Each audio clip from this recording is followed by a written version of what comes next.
With the runner, boy, you nigga, no question. You and run a motherfucker high stepping. Hey, you never had a big enough weapon. Motherfucker never learned your lesson.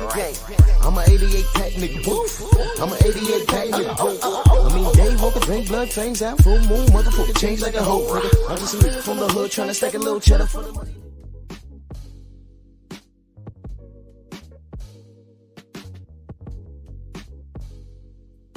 Yeah, buddy.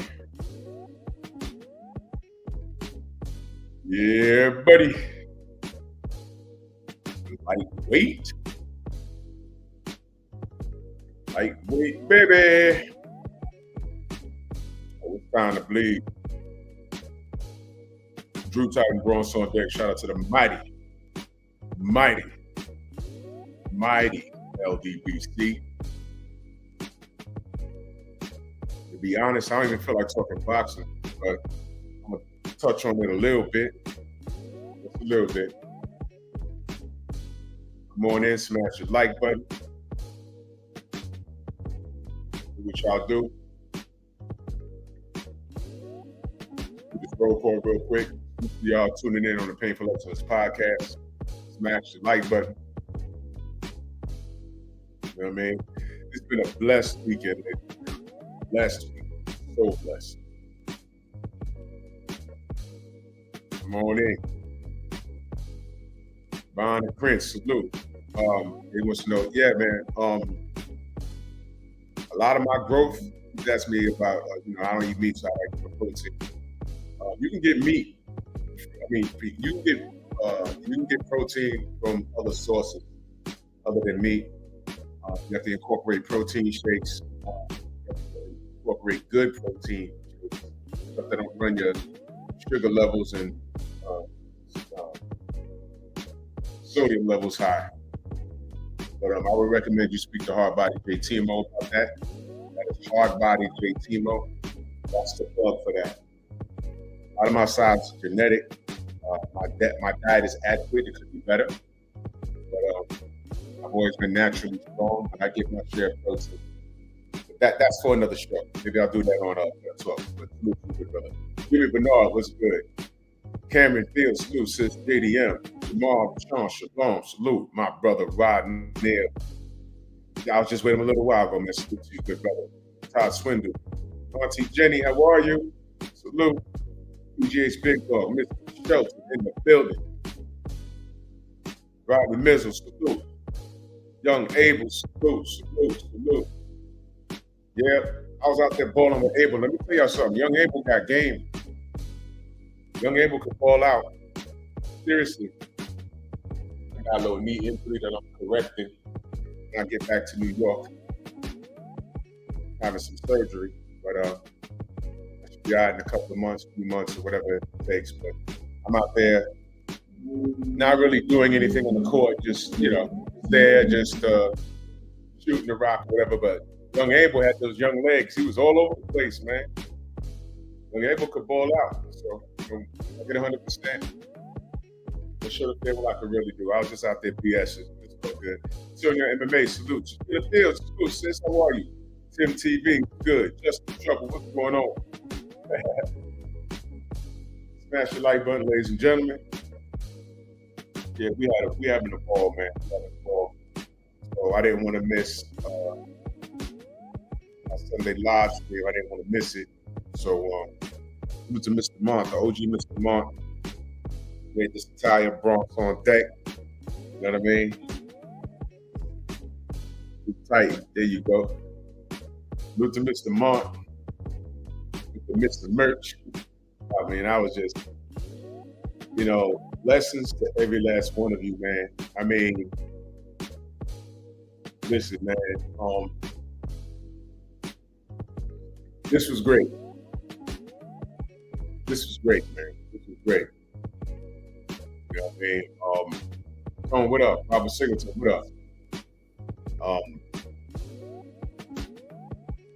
I love association.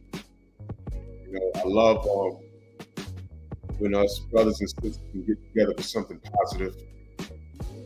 And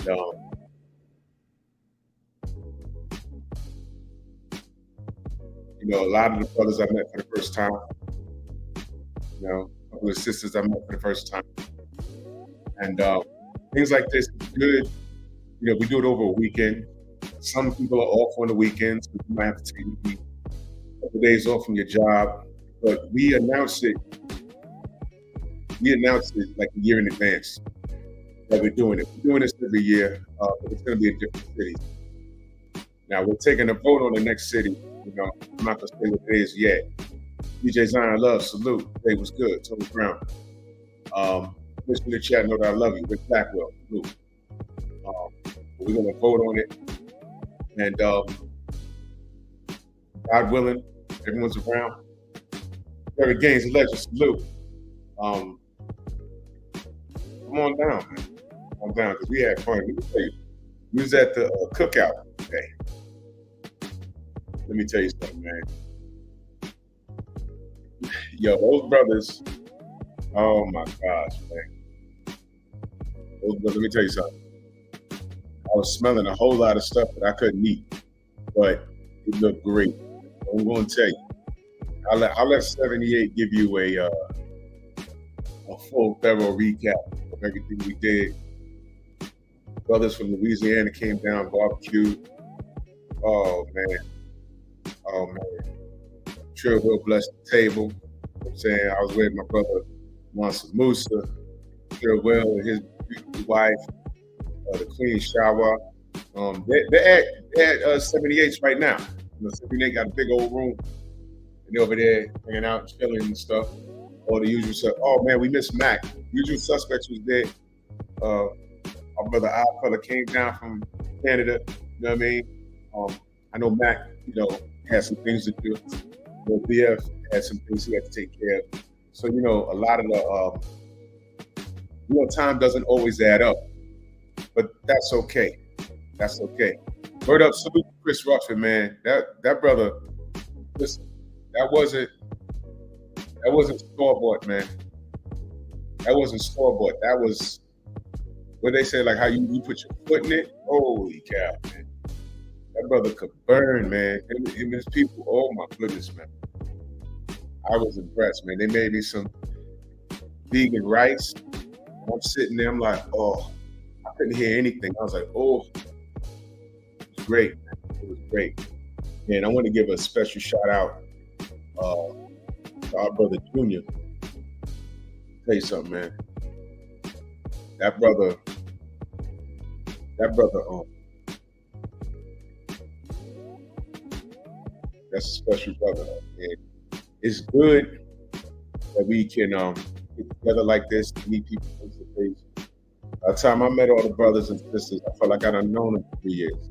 Literally. I've been, you know, speaking with Junior off and on for the last 3-4 years, you know? And we finally got to meet face to face, man. And he was the glue to all of this. Got all the connections. We got ourselves a nice tour at Google. Hold on a second, I'm sorry.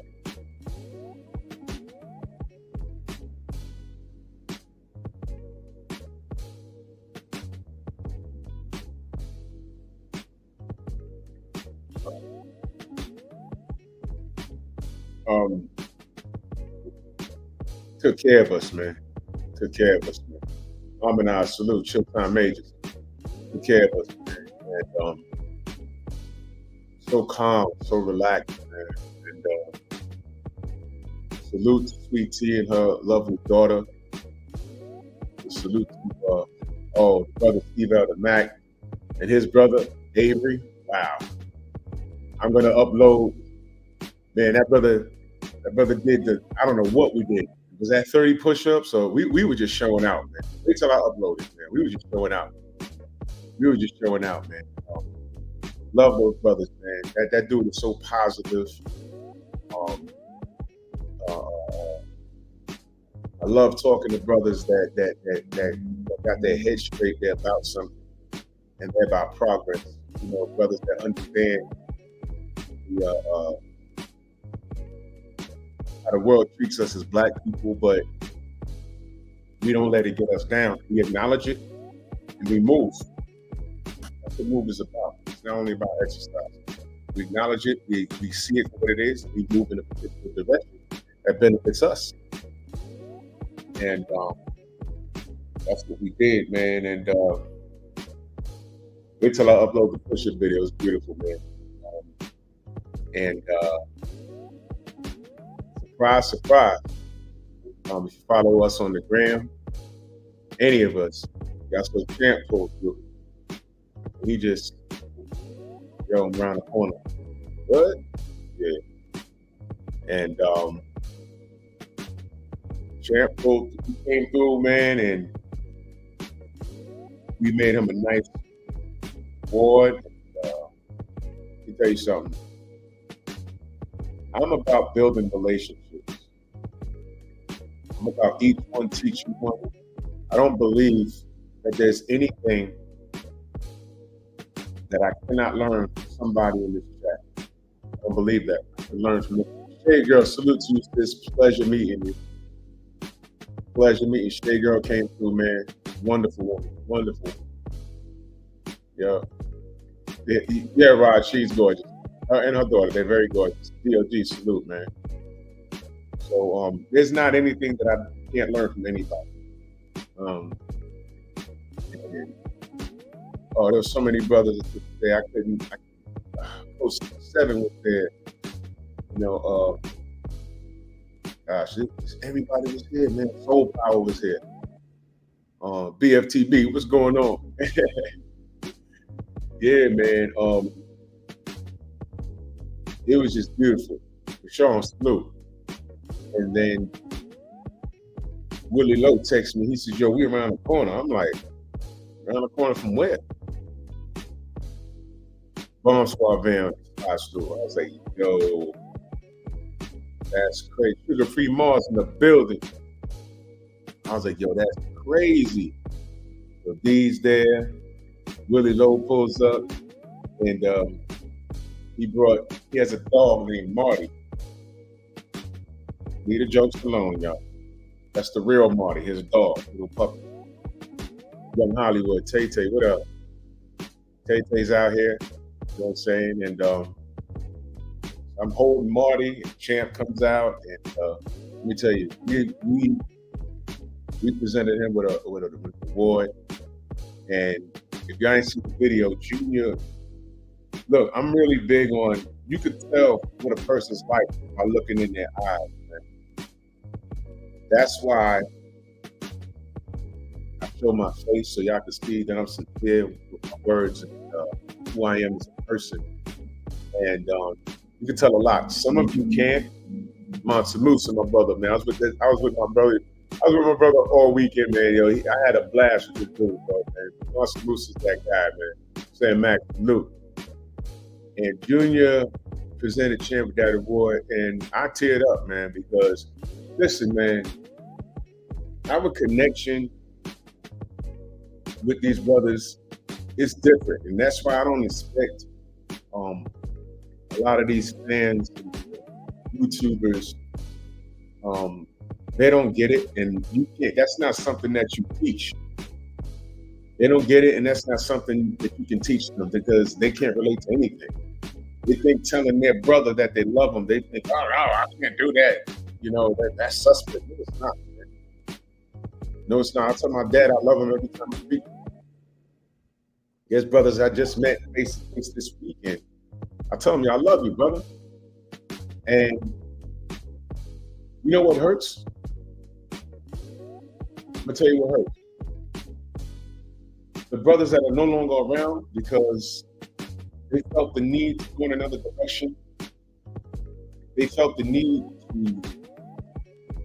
to They think that they have the weight of the world on their shoulders, and they felt the need that, oh, well, everyone's trying to get me, so I got to do this and do that. At one point, we felt that same association with them. I'll tell you, I love you, brother. And that hurts the most, the absolute most. Farewell, my brother. That's my brother right there. Heal us, salute. Yes, salute, sis. That hurts like hell, man. You know why? Because betrayal is most foul. And all I wanted, I'm like, man, I hope we could just get to a meetup so we could like meet face to face, so we could just check each other's energy and come to an understanding. And to be truthful, we ain't even gotta agree on boxing, man. But that don't mean I hate you. You understand what I'm saying? That doesn't mean that, man. You know, it's unfortunate. Hold on one second.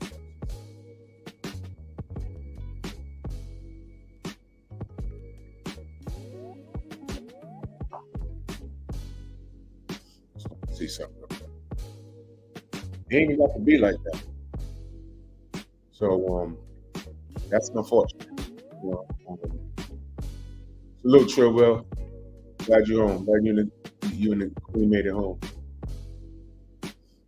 Now you're right, BF. Too many dudes, they ain't men. Just little boys. You know what I mean? But if y'all was around today, y'all have felt the energy. Again, I gotta tell you something, man. Junior set the bar so high. Mr. J Dub, what up? Junior set the bar so high. Man. Let me tell you, man. Junior is the epitome of professionalism. I love brothers like that. We was going to we went to cigar lounge. Now, I don't smoke. But the brothers was heading there. I said, yo, let's head over to the cigar lounge. The course. And go downstairs and we got to ride with I got to ride with Mansa Musa and salute the Queen 71. She was out here grinding, man. That's our big sister, for real. And they said, you saw Junior going to the cigar lounge? I said, no. Because Junior got on the suit. I was like, oh man. Am I underdressed? Because I went there with some jeans and a tank top.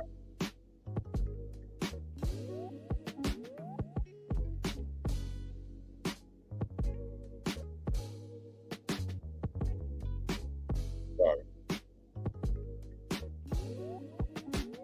Yeah, I went in tank top.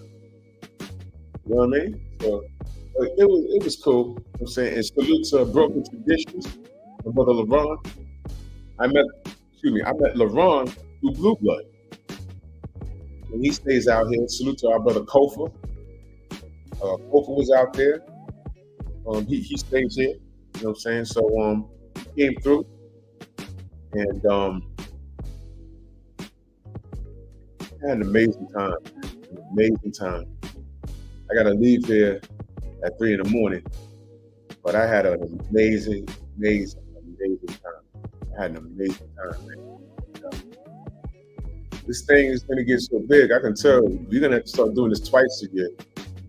One for the summertime and one for like the winter, spring time. That's how big this thing is getting, man. Because one thing I do know is that the brothers and sisters, they do like to travel. And this is a nice way. I'm traveling, where we gonna meet? Let's go meet here. And I don't know, we can all connect for a fight, or we can just connect to chill. You know what I mean? This is great, man. It's great, man. It was just wow, man. Get to meet some of the brothers that you just see their names in the chat. You know what I mean? And man, I'm just so proud of us. I'm so proud of us, man. So proud of us. So proud of us. Leon Robinson, salute. So proud of us. And more and more, I'm learning this year. We're not perfect. The more we focus on what we're doing here, and these gatherings that we have, the hate, but the hate never mattered. It like really doesn't matter at this point. Third game bell, salute. It really doesn't matter. Really doesn't matter. Young Hollywood, salute. That's all right, bro. That's all right, Young Hollywood. You'll make it. Leon Robinson, don't worry, you'll make it. You'll make it. What I want to do, I want to get a site down. Like, okay, this is the state we're going to, the city we're going to. And we're going to tell you nice and early. So you have like about 10 months to get it together. 10 months, put aside, if you can, maybe $100, $150 a week or whatever. Or, but we're gonna get all that under control, and hope to meet every one of you soon. You know what I mean? This was amazing. Cedric, what up? Jamal. Yeah, man. This is this. Man, I had a ball this weekend. Man. Had a ball this weekend. So Champ shows up. Junior presented him with our appreciation award, and that was real, man. That was real. And he stopped and talked to us. We were coming out the hotel looking like, oh, there was a car that drove by, looked, backed up, pulled into the lot because we was outside. Took a picture because obviously they recognized him, and then left. Dow Big G, what up? I was like, oh man. The champ talked to everybody, man. And got to a point we wasn't even talking about boxing. Night eyes salute. We wasn't even talking about boxing. I mean, it was so funny. So 78 walks up, champ, and with Tay-Tay, right? This is champ. Batman or Superman? Champ gave a detailed answer. I ain't gonna tell you what he said, because it's on somebody's gram. But wow, man, we were just there, just hanging out, man. And I got to meet Willie Lowe for the first time, man. That's my dogs.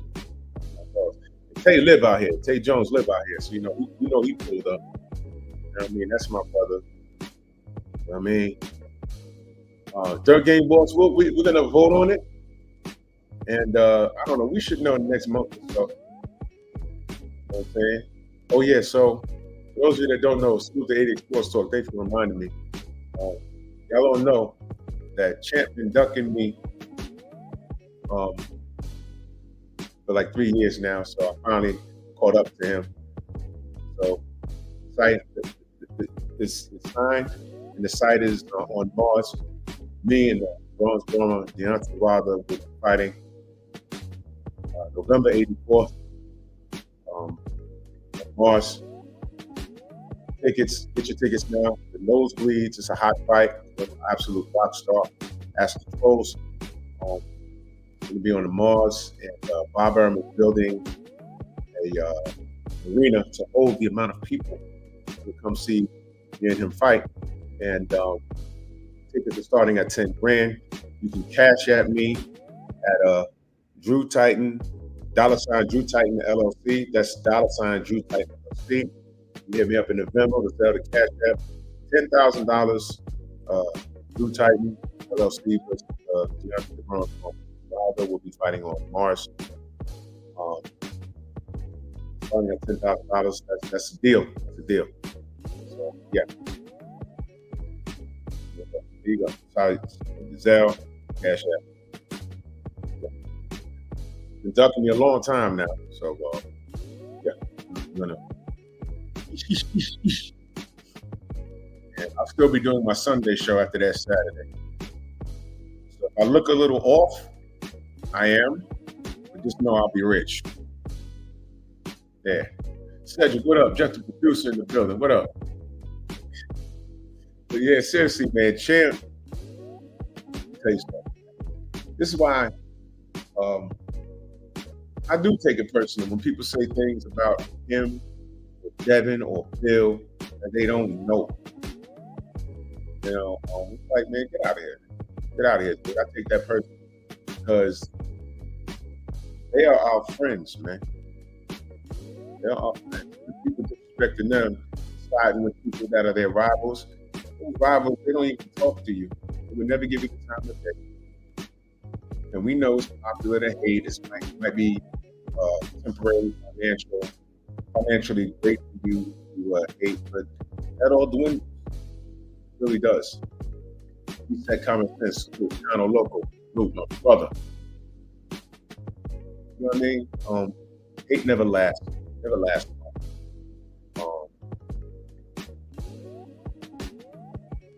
Rodney Mills, what up? Aaron, what's good? 84th, it's going down. Yeah, man. But I had so much fun out here, man. So much fun. There's an LA Fitness right across the street, too. Can't beat that. Right across the street. I was like, oh, across the street. It wasn't too crowded. It's great. Machines were all free. No one was. Oh, man, that's great. Oh, okay. Y'all get a minute. Go subscribe to my brother, kind of local sports. That's his other channel. Let me put that. Boom. Now make sure y'all go subscribe to Kind of Local's new channel. That's what we do. We support. Pinned at the top, my brother Kind of Local. That's his new channel. Yes, sir.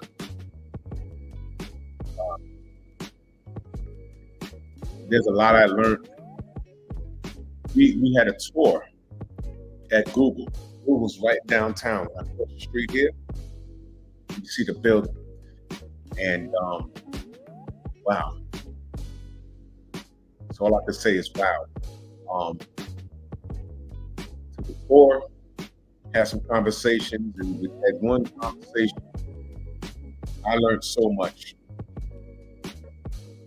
And let's just say our approach is going to be more strategic. You're not going to beat the machine, but you can make the machine work for you. Do you remember, y'all saw Kung Fu Hustle? When they were fighting that genetically made soccer team. It wasn't Kung Fu Hustle. I mean, what was that? Kung Fu Soccer, whatever it was. It wasn't Kung Fu Hustle. But it was the same actor. Kung Fu Soccer, whatever it was. And you remember how the evil team was about to like really beat up on the monks? But the monks had to get their Kung Fu back and everything else. But they were about to lose, but they got the girl. They're like, oh man, she gonna be the goalie? How she gonna stop these dudes? They're kicking that ball and nicking that ball. You know what she did? Her Kung Fu was Shaolin Soccer, thank you. She was able to manipulate the wind. And she didn't catch the ball, but she used the wind to alter the ball's trajectory. It spun it and made it go faster and threw it back at these dudes, and it hit them tenfold. You gotta pull a rope, you can't push it. You understand what I'm saying? We gotta work smarter, not harder. So there was a lot of epiphanies I had in that Google team. So there's ways to work with Miguel. Ways. So I figured out a lot of things. I said, okay. So I figured out some stuff. So, you don't spill out all the strategies. You got to work smarter, not harder. You understand? Yes. What he said? Heard, Junior and Abel didn't play. I don't know why. But Abel got game, man. Abel got game. Salute to Abel. Aaron Brooks, and that's my brother, much love and appreciation. He said, only because your shoulder's bigger than mine, #.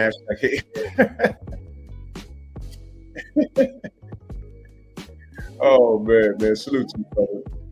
That's just genetics. That's my genetics. It's all good though. And salute to you, brother. And when I'm in Florida, we're gonna get up. So I don't know when I'm gonna be down there next, but we're gonna get up, brother. That's another one of my brothers in Florida. Definitely. Your game boss, what's the challenge able to what? Oh, a game of ball? Okay. Ty, what salute, man. How are you? Able to play, man. Able to play. I saw it. About maybe 3 hours ago. I saw it. This kid can play.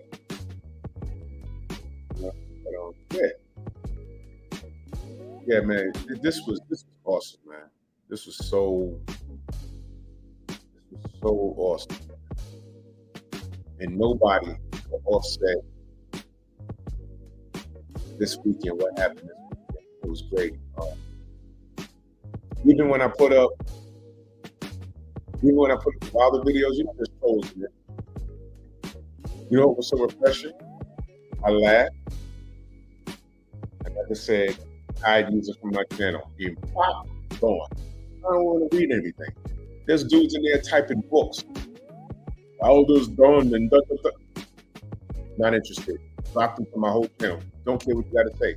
You know why? It's irrelevant. Third game boss, man. Salute to you, brother. That's why I didn't want to miss my live stream. I didn't want to miss my live stream. And again, Junior's idea. He said we're all gonna do our lives. What was that? Was that Friday? That was Friday. And I treated it like I work at home. You know? Set my alarm, I get up and down there, man, the TV, what up? And I went down there and it was my turn. Right after Junior, like how we do in the morning. I went on live and man. I'll tell you, man, Junior is the epitome of professionalism, man. That's all we ask for. And we making moves. You know, I know people can't stand it. People, they don't like us, and that's okay. They don't like us, and that's okay. But this weekend, with the brothers out and sisters I was around, I'm like, how could you not? For what? What did we do? If you have a difference in boxing opinion, you want to do a 5-hour live stream, marathon stream about me or what? You presented the general with an award. You know what I'm saying? He didn't see that coming. You know what I mean?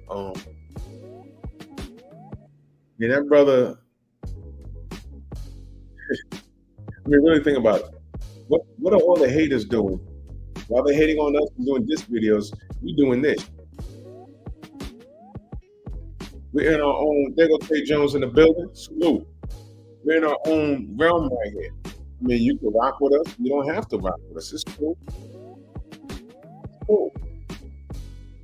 I'm in a space where rooms that were with us, that for whatever reason they separated themselves, that's cool. Stay over there. Stay over there. Stay over there. It's okay to stay away from us. It's okay. It's okay. We're about family over here, man. And this is great, man. This is great, man. But getting back to Champ. Champ came through and he was actually busy. They were on their way somewhere else. I don't know where. But they were on their way somewhere. They were in Florida, I believe. They took their time driving back up to Georgia to stop by and chill with us for like maybe an hour or two. I mean, come on, man. Oh no, third game boss. Black and CC couldn't make it because they're working. They got things in the pipeline. Look out for what they're doing. You know, so you know, but you know, my goodness, this was joy. This was all joy. All right, salute, Aaron. Give him down, Mr. Salute. It doesn't get any better than this, man. You can't disturb this, man. This is brotherhood, man. Yeah, there go my brother Jack Jamboree in the building. Salute, man. Menzies in that super chat. Said, I asked that guy, I didn't want to say that dude's name, on the live last night, is Nelly with the face of boxing, then why don't you demand $100 million to fight Berlanga? He said I was crying.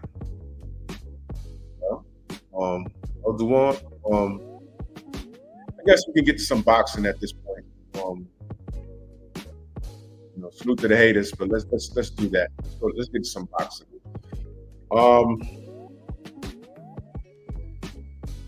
I don't know what he said he was crying about, but here's what I'm gonna say. Flat Boy players, don't worry, we're doing this every year. You always show up. It's all good brother.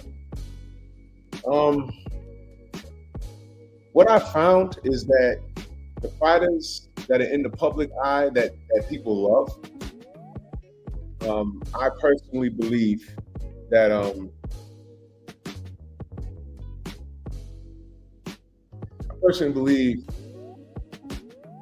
these other channels, they have a vested interest of keeping them where they are, and they are maintaining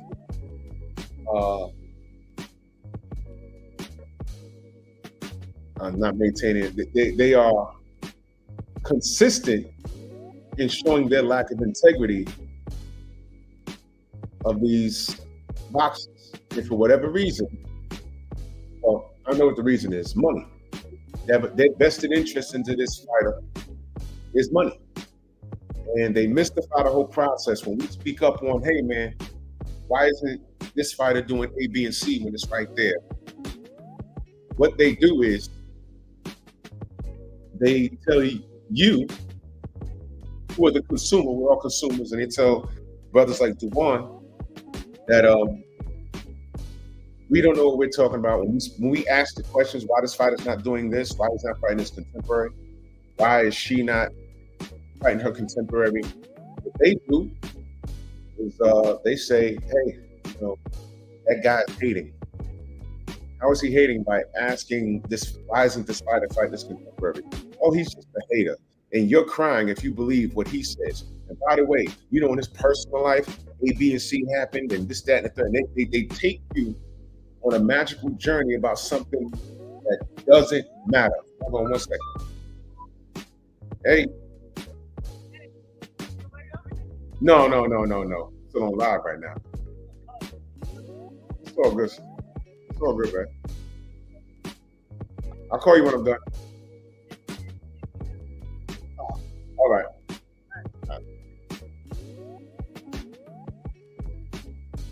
That was a good sister, Chavo.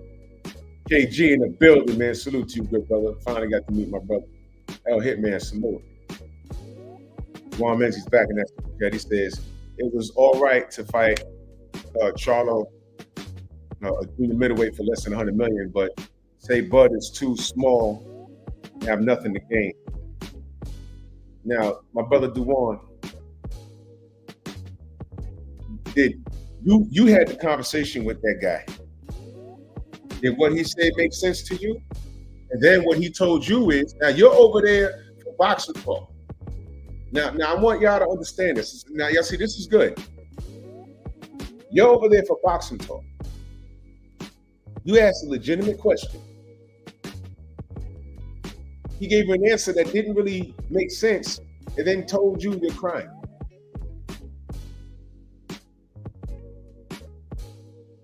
Now, you have a decision to make.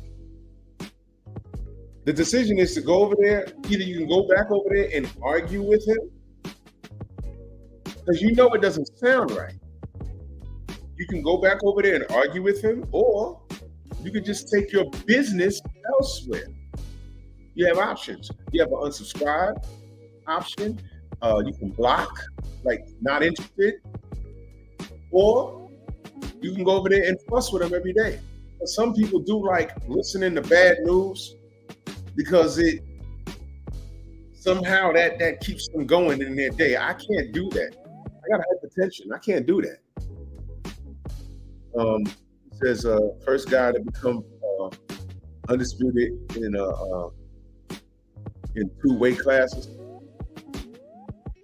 Well, in your era, Well, and you talking about the 4-belt era? Okay. At the same time. Okay. Well, he let some belts go. But look, I don't want to get into that about Bud, but I get what you're saying. I get what you're saying. What I'm saying is, if you're not, this is where I'm at with this. This is where I'm at with this. And you're not wrong. You're not wrong. Freedom's March, my brother, what up? Thank Father. If you're not satisfied with that product, you can literally take it yourself elsewhere. There's channels that, Grail, what up? There's channels that I used to follow, and recently a really big channel that I used to follow that I don't know what happened to the brother other than he took money and compromised his integrity. And after 8 years, unsubscribe. I unsubscribe, and there's no coming back from that. And when Ryan Garcia flew off his hinges, now you want to get on X and talk about, oh, he's crashing out bad. No, brother. Stay over there. Because you was defending him hard. Stay over there. Done. The only people that are over there now, they're stuck.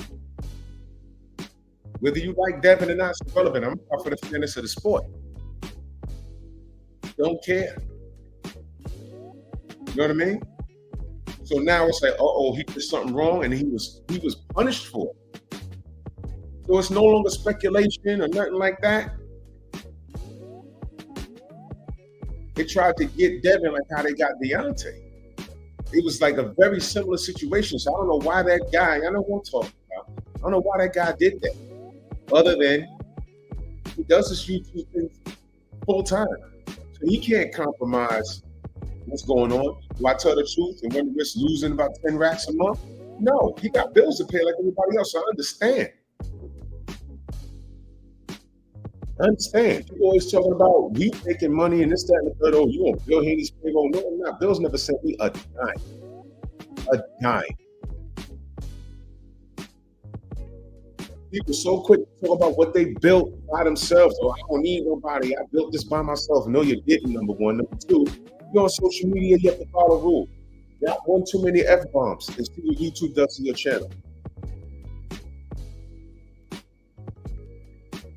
Oh, I built this empire. Guess what? That building that you had built, it's on land that's owned by somebody. Miss a property tax payment. The government will show you who's the boss. Stop it.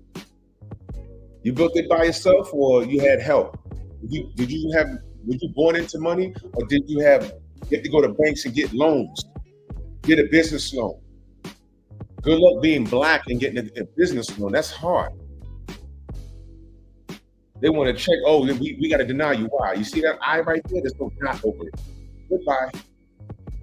Like that. I appreciate you, Duane. I just want to, do we have favorite fighters? Yes. Do we have relationships with a lot of fighters? Yes. But we're going to tell the truth about them. International Quiet Storm in the building. Salute, man. Yeah, bro, it was a success, man. Much love, man. Anthony, what up, man? Yeah, I know, bro. I'm done dragging people. I'm beyond that. I've had a lot of epiphanies in the last month. That's what I'm saying. I'm not perfect. I'm still learning a lot of things. And I'm like, man, it's like, what? Sometimes there's certain stuff I'm like, man, I didn't even need to be mad at that.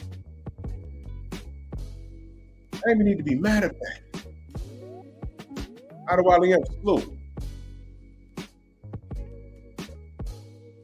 And Duane, you're not wrong. You're not wrong. I'll give you a prime example. When I did my analysis on the Bud last fight, I scored it. I said, okay, I scored it a draw. I only don't watch the fight once. I scored it a draw. I start looking in comment sections. Now look, if you think Bud lost, that's cool. Okay. But I have to shift through honest opinions to look at people attack Bud for no reason other than the obvious reason. So I said, you know what? Now that draw is a win off a general principle, like they had it. I'm not doing that. Why? Because I don't have to be fair. Now, my opinion was it was a draw, but since these other dudes want to be a-holes about it, I'm going to tell them it's a dub. Take it. I don't care. That's just me. Now, my response is an emotional response. See how that works? I'm telling you, it's an emotional response. My brother BF is breaking it down based off of the facts which he shows and what he's seen. I come from a place of hate. I come from a place of racism.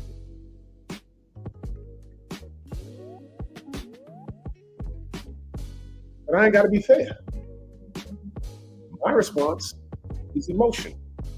BF's response comes from a place of the science of it. He's breaking it down. I'm telling y'all ain't gotta come to me and say, "Oh, well, this is no." I told you it's an emotional response. I told you that, so you can't talk to me. I had a relative. We used to get into the Jordan topic all the time. And this was before. We was getting into this debate before LeBron was even near the NBA. I was like, right now, Jordan's the GOAT. He's not the GOAT. And he would try and argue me down. But here's the thing: he never watched ball. Why are you arguing with me? And you know what his response was? I just don't like Michael Jordan's face.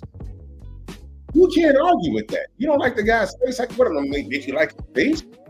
No. Case closed. Case closed. Exactly, Dewan. They're not fair. They're not fair, so I ain't got to be fair. In most cases, I ain't got to be fair. Y'all know what I'm saying. In most cases, I ain't got to be fair. They can't look for me to be fair for anything when it comes to that. You know, you're not going to shame me because I root for someone because they're black. I want all my people to be successful and make the best of their life. Why? You know, you go to somewhere, you go any fight, you go to a boxing match anywhere in this country, and there's a popular Mexican fighter. How many flags you going to see? They're supposed to do that. I don't have a problem with that. I actually love it.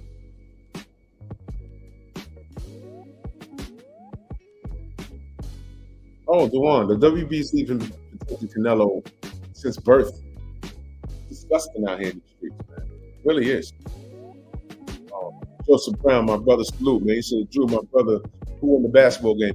They didn't play, bro. They didn't play. First of all, it's like 1,000 degrees out there. Yeah, I was out there because I'm a fool, you know, but they didn't play. But just so you know, Abel has a game. I saw it. Abel has a game. He got young, fresh legs. You know, I'm gonna call him Mini Durant because he got handles and he has a jump shot. I seen it, so it's for real. Abel got game, man. He does. Cop at Bridgely's, what up, man? You had an 8 copper, you had an 8-4 Bud. Okay, you know what? In all fairness, I gotta watch it again. In all fairness, I have to watch it again. I had it a draw, but then again, and it's another thing. Y'all already know what the deal is. You know, black fighters, you have a close fight, automatically it goes in the other direction. Especially when Bud, all eyes was on Bud. We dominated Errol. I still can't believe how that damn happened, but it happened. So, so you expect him to steamroll everybody, right? And he gets in there at a high weight class and had a problem with Madrimov. And everyone was like, this is the guy that fought Errol? Yes. Now, there was some things going on with Errol, but he ain't speaking on it. I'm not speaking on it. So it is what it is. But you go from dominating Errol to looking like that against Madrimov. So, of course, I'm like, okay, he's at a high weight class, and Madrimov had a I never seen anyone fight Bud like that with a herky jerky style, and he was a big dude. And it became obvious that Bud couldn't walk him down and bully him. So there was that going on, and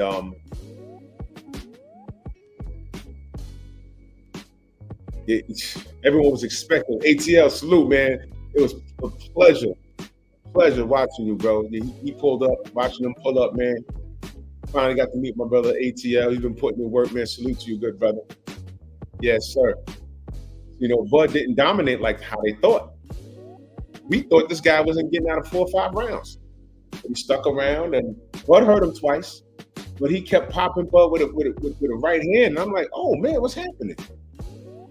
So now everyone's second thinking, man, does he beat Tim Tszyu? Does he beat Fundora? What happens if he fights a healthy Errol Spence? There, I said it. A healthy Errol Spence at 54. What I'm not gonna do, I don't mind what BFTB says about Bud. I know it's coming from. I know where it's coming from. He's talking boxing. What I'm not gonna do, I'm not gonna stand by and let some other ethnicity jump on Bud for other reasons, which is what I was seeing. The person talking about Bud got smoked. His last name is Uzbekistan. Uzbekistan. It's like, what are you talking about? What? Oh, no. Then, now Bud won. Forget my draw. Now Bud won. How about that? These are the type of things, we deal with. I mean, this was the boxing fan times 4 in that chat. He said, the ones who are crying Robert in the Bud fight are the same ones celebrating Virgil's win. What happened to the champion's advantage last week? Let's talk about it. Yeah, Duane. Yeah. In fact, Bud hurt him twice. Yeah, Sugar Free, he couldn't see that right hand for nothing. And you know what? All I kept thinking was, look, I'm just gonna go ahead and say it. That's how you know Errol wasn't 100% that fight. And that's all I'm going to say. When we left the T-Mobile, Omaha was like, we'll take the win, but y'all sure that was Errol? That wasn't an imposter? We can all agree that there was something wasn't right. I'm not saying poison or nothing like that, but I heard some things. And based off that performance, I said, you know what, that's true. His mistake was he thought whatever he had going on physically, he really thought he could bully Bud. And then, no, that didn't work out. You know what I mean? So,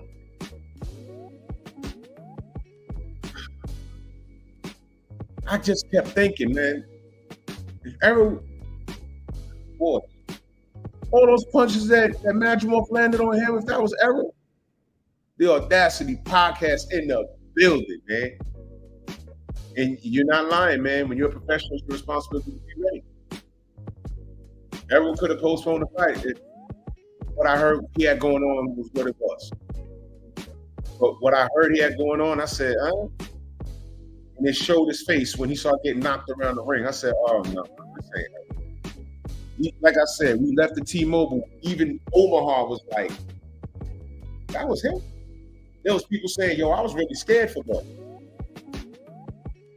But what was wrong? They were saying, what was wrong with Errol? I was like, hey, man. What up, ATL, man? Love you, brother. Much love, man. But I'm looking at Madrimov and I just can't help but think. I'm like, what if that was Errol landed all that? And why didn't Errol land all of that? Goodness.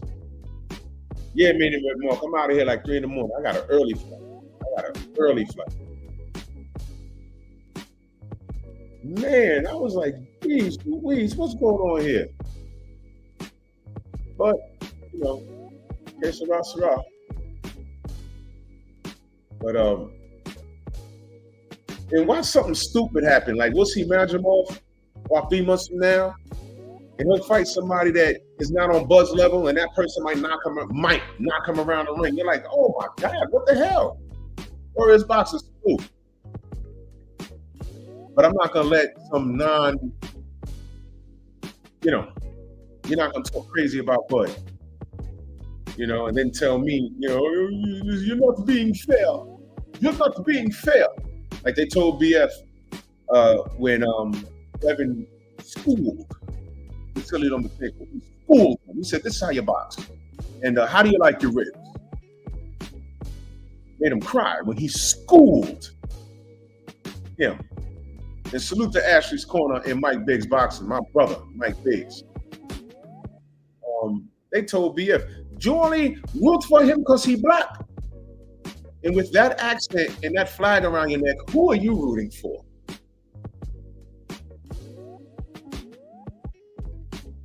I'm sure there's black people born in the Ukraine. When you think of a Ukrainian, you don't think of that. You don't think of a black person. Oh man. Sugar Free Moss says, I love to see them at 54, but Bud gets emotional every time EJ's name brought to him. Breaking my head. Yeah, he feels slated. Here's the deal with Bud. I think he feels slated because he's been on a victory lap since he beat Hell. We'll say that. But somehow he feels that, to me, he may disagree. But he feels he's not getting the respect from the fans he deserves. And he's finding out that it doesn't matter. He's finding out that it doesn't matter. Much like when Manny Pacquiao lost to Tim Bradley in the first fight. All right, peace, Duan, man. Much love, man. Thank you for sliding through.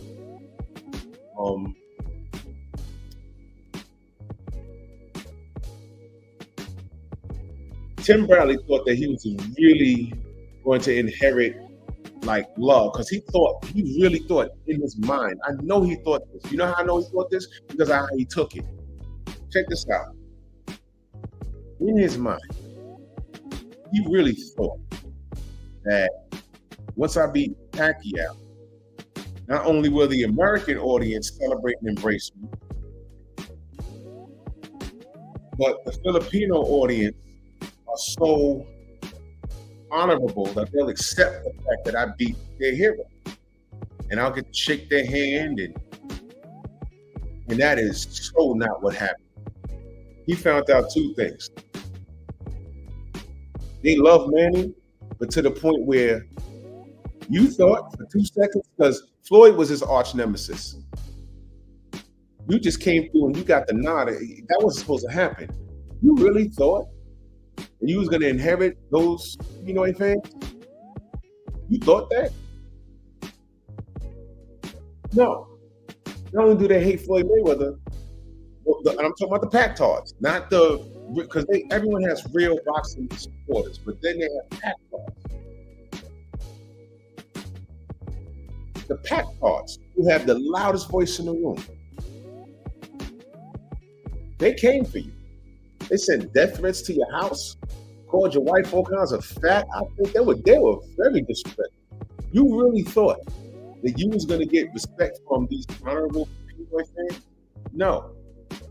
That's number one. Number two, you found out that America has some Pac-Card fans that look like you, Tim. And for all you know, you were getting death threats from them. There were black fight fans that hated Floyd Mayweather. And they just diverted all that hate to you. To your black behind. And that's what they did. You got death threats and everything else, and then people said that Manny got robbed and you became a villain overnight. All you did was show up and did the best you can. I thought you won. You broke your foot or something because you wore no socks in there trying to be like Mike Tyson, no socks in your... You won, but I remember all the jokes. Oh, Manny hit him so hard he broke his feet. I was like, damn. And I just watched, and I said, man, then you heal up, and all of that's on your head. go into the next fight against Ruslan Bohachuk, a guy that really couldn't hold your jock strap, and you fought the absolute silliest fight I've ever seen. I'm like, why are you doing this, brother? Then in the pocket fight, this dude, all you had to do was box him. And we would have never cared who he was. Ruslan Bohachuk had literally 2 seconds of shine. He has 3 major fights in his life. And after those 3 fights, he basically vanished. I'll give you the first fight. First fight was against Emmanuel Augustus Burton on ESPN. Emmanuel took that fight on maybe, I think, like a couple days' notice. He was always doing stuff like that. Drunken Master. And go watch that fight. He fought Ruslan in the pocket. You could tell. He fought him in the pocket in the high guard. He wasn't dancing, he was loose. He wasn't ready, but he took the fight for a payday. And Ruslan knocked him down a few times, and the ref stopped it. I said, man, this guy, you can tell he took, Drunken Master took this on 2 days' notice. So it was something crazy. He took it on like 2 days' notice. He did it for bread. Then Ruslan gets the Bradley fight somehow after Manny Pacquiao fights a dumb fight. Now, Tim won, but now HBO, because this guy he's from Kazakhstan or something. He's one of those Russians that look Asian. He's like a Dmitry Bivol. Like Dmitry is Russian, but he looks Asian, and some of those guys be Muslim. It's crazy. A Russian Asian Muslim. Great. So HBO loves guys like that. So they tried to get behind that guy. Oh, who's this? Ruslan, the rowdy Kazakhstan, the Kazakhstan from the Russian Rocky, whatever they called him. And they started to say, okay, look, let's see what this guy does. He was excited to watch. Then they put him in the ring with Chris Algieri. First round, he punched Chris Algieri in the face. Second round, Chris rolls on the floor, does a full somersault, gets up, but Chris boxed him and he beat him. He had a lot of damage, but he beat him. And that was the last we saw of Ruslan Bohachuk. I said, you know, it's a heavy fight. They need to send Ruslan over, because this is after Floyd beat Ricky Hatton. I said they need to send Ruslan over to UK and they could slug it out. That would have been an exciting fight. And that would have been a hell of a payday. Y'all must have got salute. Anthony says, so a Russian Asian walked into a bar, man. Audacity Podcast says, I was watching the Mayweather versus Pac-Man fight with friends and family. Me and one of my friends was the only ones that was cheering for Floyd. Everyone else was going for Pac. And everyone was black. It's like that. When you ask a black person, you know, back then, the problem with Floyd, oh, he's arrogant, he's throwing money at the screen. Meanwhile, your favorite rapper was who? You know what I'm saying? You like all these rappers shining with gold teeth and all this other stuff. You mad at Floyd? He's a product of this ignorant culture. It was a whole thing. It was a whole thing, man. I understand. And I never said Floyd was a principal person. I used to get to it with dudes on my old job all the time. Like, you know, we go from me schooling them and telling them, yo, this is why Floyd Mayweather beats Manny Pacquiao. And then it never fails. Literally, on average, within 2 minutes of their rebuttal, they talk about him beating women and being arrogant and ignorant. I'm like, what kind of conversation are we trying to have? So it is what it is, man. But anyway, Copper Tim got death threats, whatever. And my point is, he didn't inherit the fans that he thought he was going to inherit. Not even the black one. And that's why he went to the Ruslan Bohachuk fighting for the stupid fight. He was talking slurred after that. But then when he fought Juan Manuel Marquez sometime later, he outboxed Marquez. And I said, that's Tim Bradley. Not this guy that fought Ruslan Bohachuk. Tim Bradley ain't got no pop, but I guarantee you, if Ruslan Bohachuk had fought Marquez would have took him into the late championship rounds and knocked him out and outboxed him. He'd have out-toughed him down the stretch and outboxed him in the middle, and then stopped him late because of his IQ. I love Juan Manuel Marquez, one of my favorite Mexican / just boxers, period. One of my favorite boxers of all time. That guy fought everybody. He didn't win all of them. That guy's IQ, his toughness, don't get no better than that. He's an absolute legend. I don't want to hear it. But Tim Bradley. Bud feels slated. And he didn't approach this Madrimov dude like how Tim approached Provodnikov.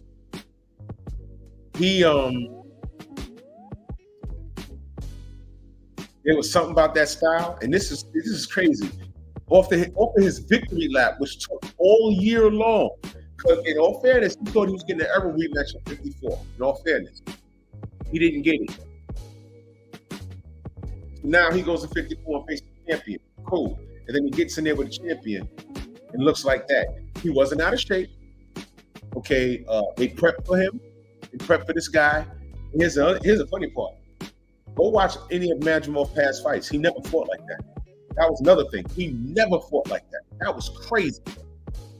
He never fought like that.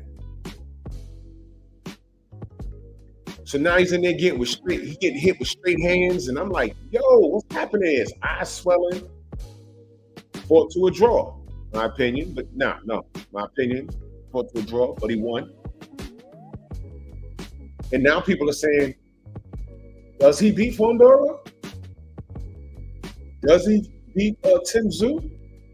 Wait a minute, 54 ain't no joke. Does he beat Jamel Charlo? You see? What a difference one fight makes. Now these questions are up. And it's like, man, is it fair to Bud? That depends on who you ask. That depends on who you ask. Is it fair to him? But this is what I'm saying. He feels slated. Is he right? Is he wrong? It depends on who you ask. You're only as good as your last fight. So now, everyone is saying, man, this Madrimov guy, whom, to be honest, the American public, he had a belt, but we didn't know who the hell he was. But we know who he is now. I'm going to tell you what they're going to do. Because he fought to a draw, and a lot of people say he got robbed because he had a close fight with black fighters. Anything close goes into the other guy's face, especially if they're not black. His next fight, they're going to put him on a pedestal. They might give him some light work. Who knows? He's a former champion. To me, there is no light work. But if he goes out there and steamrolls the next guy, and of course he's going to call Bud out, and the world's going to want a rematch. So Bud is dealing with that right now. See, Bud, you beat Errol, you caught the big fish, you went on your year-long victory lap. Errol still showed you that you can have all the belts in the world, but you're still the A side. I mean, you're still the B side. I'm still the A side, man. There's still Dallas over here. And now they talking about, yo, you look so bad in this Madrimov fight. Now they talking about, man, you, Canelo, get that out your mind. You better get Canelo out your mind. Now he's dealing with all of that. So, of course, he feels slated. Rod Neal, then that super chat, much love. He said, finally on the plane after 45-minute delay. Salute to the mighty LDBC, man. Salute to you, big brother. Safe trip home, man. Yes, sir. Pleasure chilling with you. Always a pleasure. That's the podcast says, I think Bud let off. I'm sorry. My eyes are bad, y'all. Bud had an off night. He's gonna have to chip on his shoulder for the next fight. He is. Hopefully, PJ, what up? Hopefully, it's not enough to mess up his performance. He goes in there with a clear head. I think he's professional enough to go in there with a clear head and be triumphant. I think he can.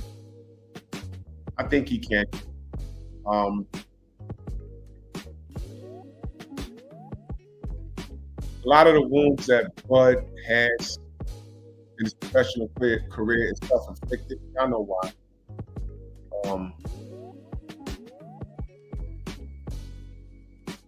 And I know I'm supposed to be talking about Ortiz, but this is all relevant. It's self-inflicted. He didn't like talking to certain people in the media. He didn't like talking to YouTubers. I get it, but you know, this comes with the territory. When people are, responding to you, this comes with the territory.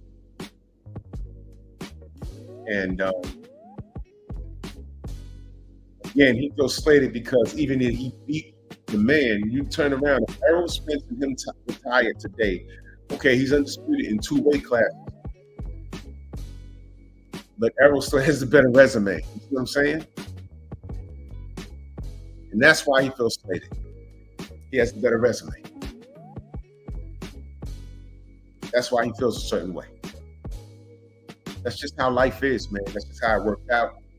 And you got to deal with that. And by dealing with it, you just got to keep winning. You got to keep winning. You know what I'm saying? So OGQ Israel says, bro, y'all been downplaying Bud forever. He loved the doubt if he lost his last fight, then Devin lost Loma. It's bias-ish. Let me highlight this. And let me ask this other question. Did you just get here? How long have you been in my chat, young man? How long have you been in my chat, young man?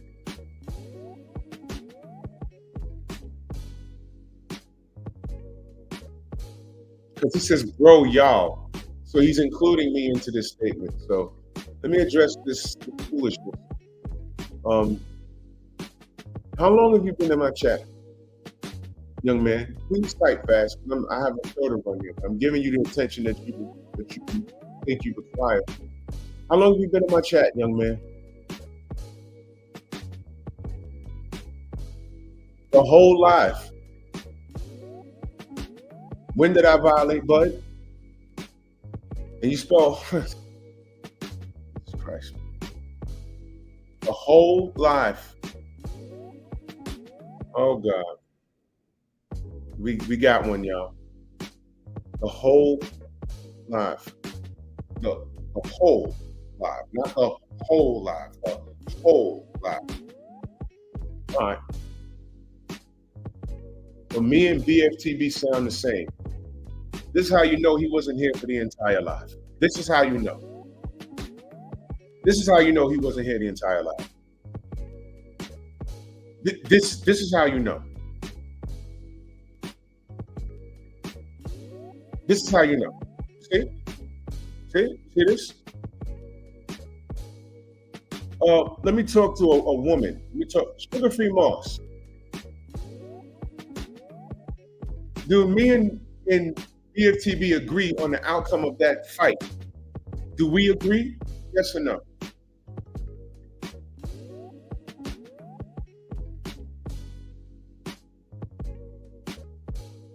And I'm leaving this up here for a reason. Do BFTB and I agree on the outcome of that fight? Yeah, OGQ Israel, can you read that? The answer is no, we do not. So how do we sound the same?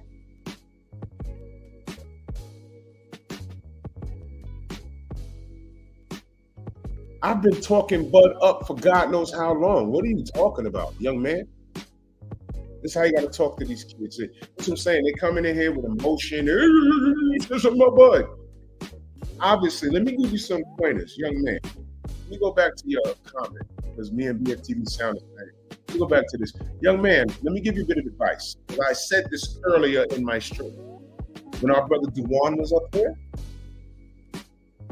he went to another channel and he didn't like the outcome. I said, you have options. This is what I'm saying. If you go somewhere and you don't like the product, you have options. Back button, there's an X button, there's a not interested.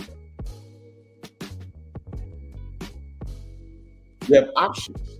If you don't like what the person is saying and you know it's fraudulent in your mind, you don't have to go there. But this guy, OGQ, I'm willing to bet he goes to DFTV's stream every day just to get mad. And that's what I'm saying. That's the insanity. Why are you there? But never mind that. Never mind that. OGQ Israel. How long was you really in my stream? You said the whole stream, and all you get is I'm talking down on Bud. When? B-Triple TV. When did you get here? I was very clear. I have a video about Bud and Madrimov.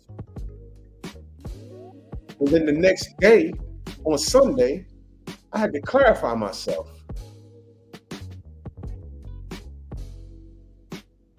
Somebody block B Triple TV. What you're not gonna do is violate my brother. BFTV is my brother. Let's get that straight. You can leave, bro.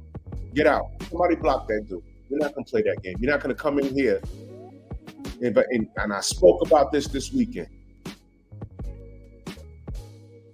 You're not gonna violate my fam. No. Block that guy. Get out of here, man. We're not doing that.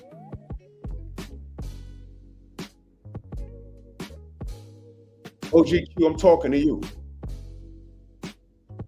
Because I think you're lying. You wasn't here the whole stream. He was not here the whole stream. And there's a reason why I'm bringing up Bud, because I'm about to go to Ortiz.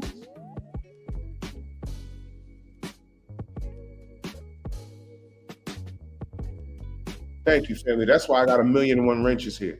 Because sometimes it's hard for me to go to the mouse and say, I'm just gonna, do that. And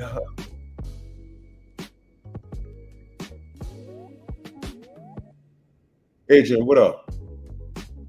OGQ, you still here? Or did you leave after you realized that, you spoken out of line? Nobody in here was talking bad about Bud. Now watch this. I talked about how even though Bud dominated Errol, somehow Errol is still the A side. And Bud feels slated. Bud realizes now, PJ, what up? He realizes now that it doesn't matter. Fans are gonna love him regardless.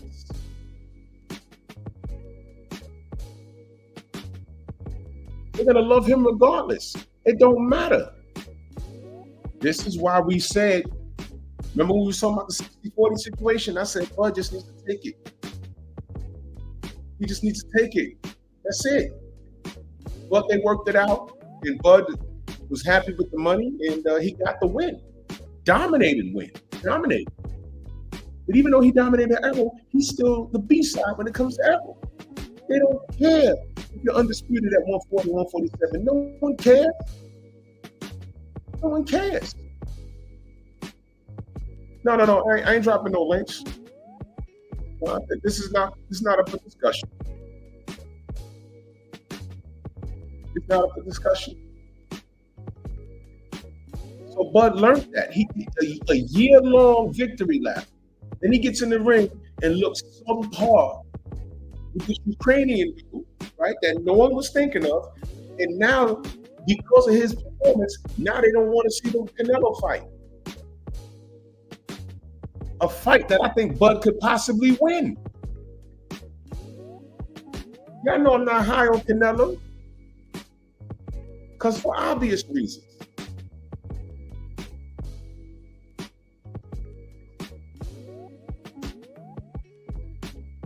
So what are we talking about?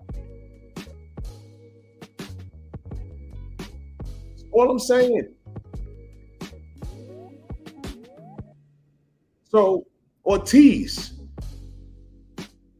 did he have an off night last night, or is that just him? Think about what I asked you. Did Ortiz have an off night, or is that just him? Brent Fox in the building, man. Hanging with this brother. Solid brother, man. Solid brother, man. Solid brother, man. Much love and appreciation, man. Hell yeah. Brent Fox is he's a thorough dude, man. Thorough. Salute, bro.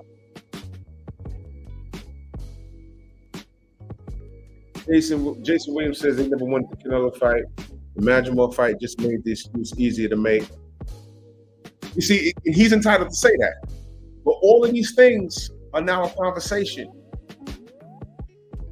And this is why Bud feels slated. And all I said was, a lot of these wounds are self-inflicted. Because he was being standoffish prior to the Errol fight. All of those things came back to get him. All of those things came back to get him. I'm not saying they're right. I'm not saying they're wrong. Everybody has a reason for feeling that way about Bud. I'm not saying it's right. I'm not saying it's wrong. I'm just watching the fallout. So now that we've seen the fallout, now what? Now you saw Ortiz. Was that Ortiz, or did he just have a bad night? I know after he got his hand raised, he was screaming robbery. Okay. But Turkey out of sheep, did he not say, I want to make Ortiz versus Bud? And what did the fans say?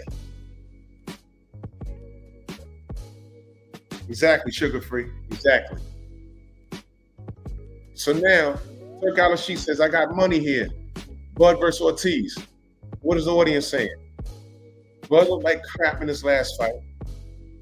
Ortiz looked like dog crap in this last fight before he lost. Some people thought Bud lost. So this is going to be the battle of the moral losers, if that makes any sense. And nobody's going to care. You know why? Bud got a lot of accolades, but can I ask you a question? Does he move the needle like Errol Spence? Does he bring him out? Errol Spence brings him out. Does Bud bring him out? This is just what I'm saying. Now, am I saying Bud is a horrible fighter? No. Bud is a bad mofo. Proven that time and time and time again. But we have no control over how he's received by the public. And when we point that out, why are we called haters? The same people saying that we hating on Bud, y'all don't buy no tickets.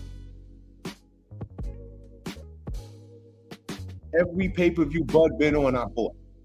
Matter of fact, when he fought Amir Khan at MSG, I went. And I bought it for the house. But I went. I was there. Mr. Holmes said Ortiz can't. Possibly.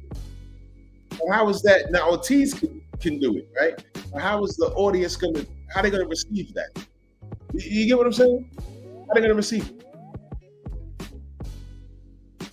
And this is the part of the business that sucks. I wish that the better your accolades are, the more the fans love you. But then there's a tall daddy. Win or lose, when he fought in Atlantic City, and he's Canadian, but he's also Italian. And when he fought in Atlantic City, New Jersey, the Italians came out to support him. Win or lose. He had drawing power. And unfortunately, Bud is still dealing with that after dominating Errol. So that's why he feels that way. Am I saying it's right? No, that's just what it is. I see it. It's unfortunate. Because I don't wish that on him. These are the same people that say, hey man, we need to root for that guy. Or that guy's worth more money. Why? Because he got a country behind him. He's Ukrainian. He's Mexican. He's Argentinian. He got a country behind him. Why is it that black fighters can never say that? You heard what I said? Why is it that black fighters could never say that? How come we don't have America behind us? Martin Bacoli went home to the Congo. Did you see the parade they had for him? He couldn't even get out his car. Power right there. But of course, he's foreign. So what are y'all gonna say? Well, how come Africans can never say, oh, he got a country behind him? That man got the whole Congo behind him.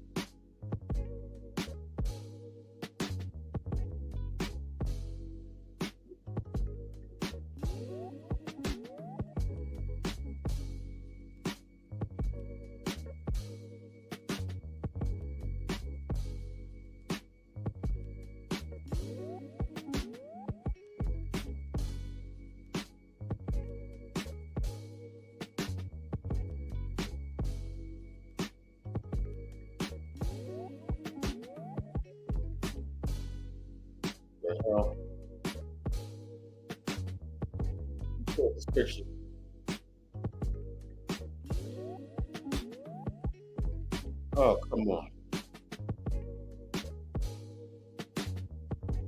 Why is it that this brother,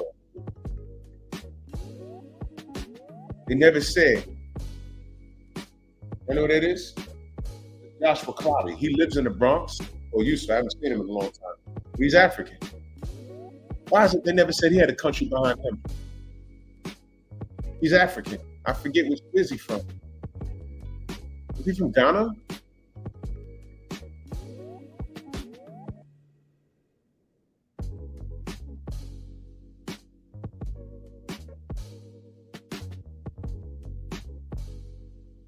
So once again, this fool come. Please don't block him. Let me play with this fool for a second.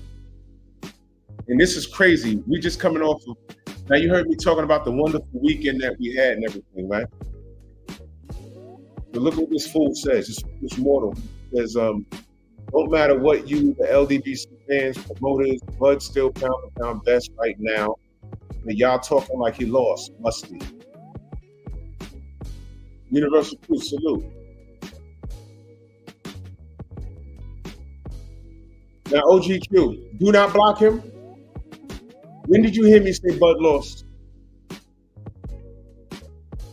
Be honest. When did you hear me say Bud lost? You started talking about BFTB. Oh no, that was somebody else. He's blocked. When did you hear me say, yeah, he has a secondary page like a douche. But when did you, OGQ, hear me say that Bud lost? Go. When did you hear me say it? When did you hear me say it? And he lumped us all up together with the LDBC. Yeah, great.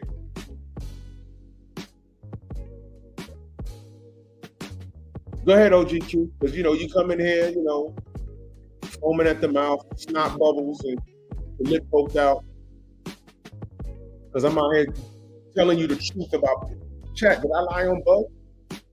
Now watch this. Am I celebrating the position that he's in? Am I saying, you beat Errol and no one cares? Am I saying that? Or did you hear me say it's unfortunate? Did you hear me say that? Did you hear me say, I wish it was a situation where the more accolades you had, it translated to sales and more you were celebrated? Did you not hear me say that? Did you not hear me say, well, then there's a Toro Gatti. The man was a walking punching bag. But when he came down to Atlantic City, win or lose, those Italians came and supported him. I said it's unfortunate. Did y'all block him? I asked y'all not to block him.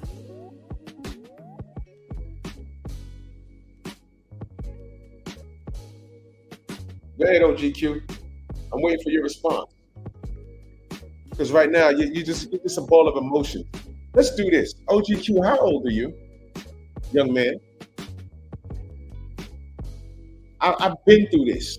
I've been through this before. When I'm getting responses like this, I've been through this. Here's what I found out. When I address the young men like this, here's what I found. Number one, they're not even nowhere near 30. They're like under 25. That's number one. Number two, they have a father in their life. I'm not kidding. So I'm going to try this again. OGQ, I'm giving you an opportunity. Lie to me. How old are you? And when did you hear me tear down Bud on this show? Go.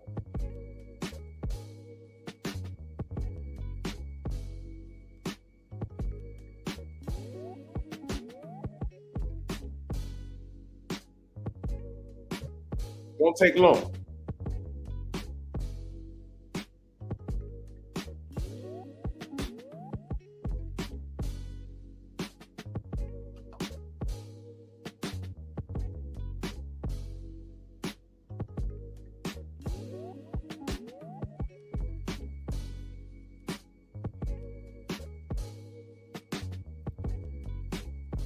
Come on, kid.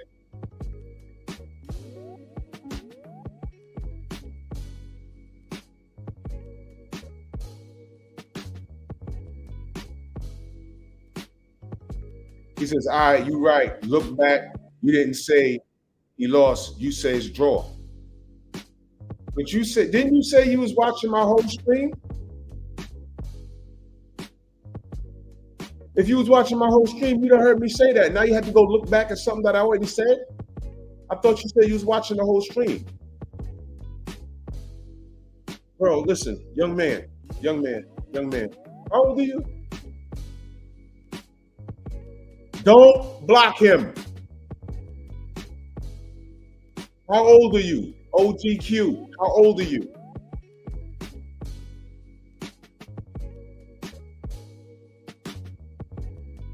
Trying to have an adult conversation. I'm trying to explain why Bud is in the position he in and why no one's going to care about this Ortiz fight and how it's unfortunate because Bud is a bad mofo with the gloves on. You didn't hear me say a long time ago when his gloves were exploded during his fight on Black Prime, and people was like, his gloves exploded. I said, okay. Then they say, hey, what are you gonna say? Nothing. Y'all ain't see Fury's gloves? But you want me to see Bud's gloves? I don't see nothing. How many pages you got, dogs? You're 35? Why are you behaving like this? Why are you behaving like this? You put me in a pot and you have this preconceived notion of what the LDBC is. And you don't know us. You have no idea other than what you hear from people that are not with us. Now here I am, y'all, in Atlanta. I had an amazing weekend. Got to meet everyone who supports us, not everyone, the majority of people that support us. Camp came through, hung out with us. Tay Jones came through.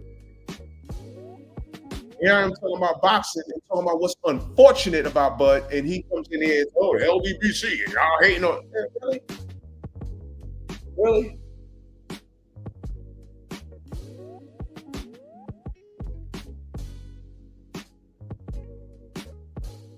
You watch me all the time, so how are you putting capes on me? On things that I didn't even say? Is Bud a trigger word for you? It's okay if it is. I ain't have to lie on Bud. You know what's crazy about what you just said? When you lumped us up, let me scroll back up. Something that you said. This is what you said. This is what you said. No matter what you LDBC fans, promoters, Bud's still pound for pound the best right now, but y'all talking like he lost. Musty, right? You know what that sounds like, dude? When we stick up for Bud, or Bud, I'll give you one better than that. When Bud said something in defense of himself, when Bob Arum was dragging him, you know what they said about Bud? They said that. When did Bud join the LDBC? Isn't this the same guy who re-signed with Top Rank in the past and helped bring other black fighters over to the company? This after Bud said, I'm going to sue Bob Arum for racial discrimination. You remember that? And I said, wait a minute. Bud don't even talk with us. We talk Bud up. OGQ, we talk Bud up. We just wanted him to take the 60-40 because it made sense. We don't sell as much as Arrow, but we never said Bud was trash in the ring.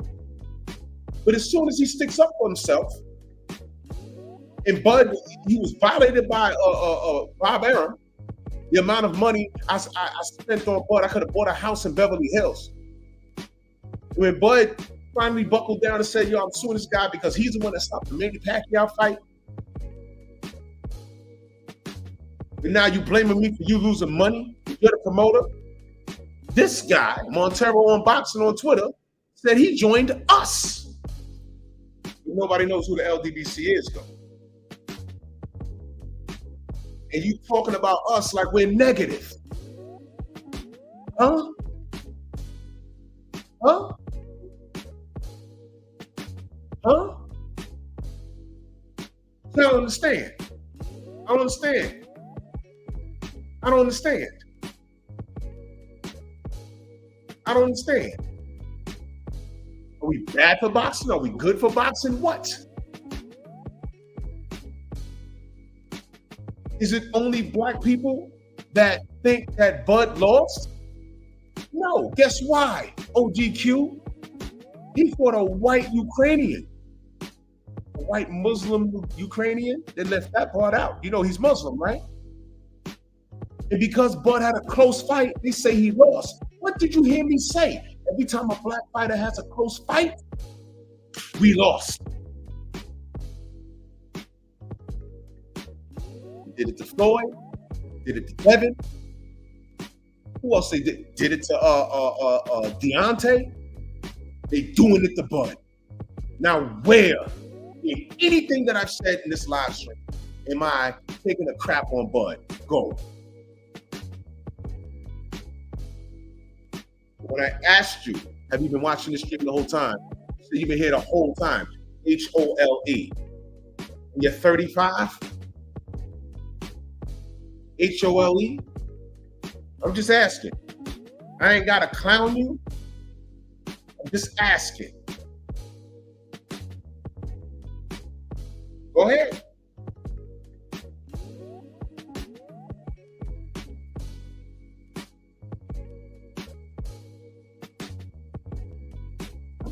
What do I say about checking the temperature of the room before you come in and say something?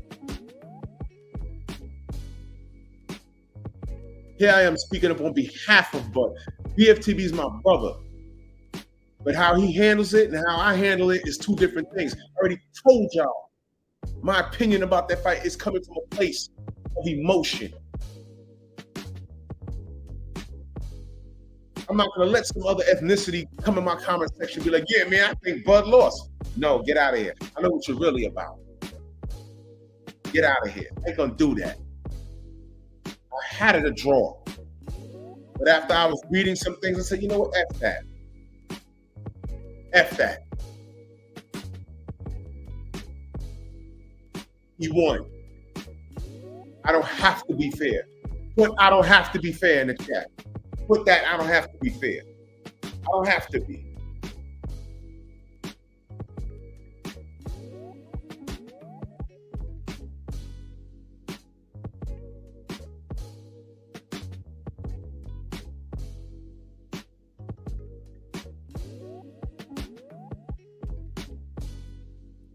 Well, they never gave me an interview. I never asked. Bernie stopped me in Vegas and we had a conversation. The weekend of Wilder Fury 3, he stopped me. He said, yo, man, don't I know you? I said, you might. And we spoke like gentlemen. I don't hate Bud. I don't hate Bernie. I don't hate Bomac. I told Bomac to his face. I said, man, the money split between y'all, never any of our business. Chat, what did I say? Why did I say Errol and Bud need to fight each other? Didn't you hear me say they need to do this for the culture? Didn't you hear me say that? Didn't I say may the best man win? I picked Errol, but did that mean I hate Bud? No. No. No, I didn't. I told Bo Mac, I said, bro, that was none of my business. I'm glad y'all brothers doing it for the culture. Check when I went to the presser in New York. Check the videos up. I told him to his face, thank you. I told Bud to his face, but he bounced. He had to leave. I said, these brothers need to do this for the culture.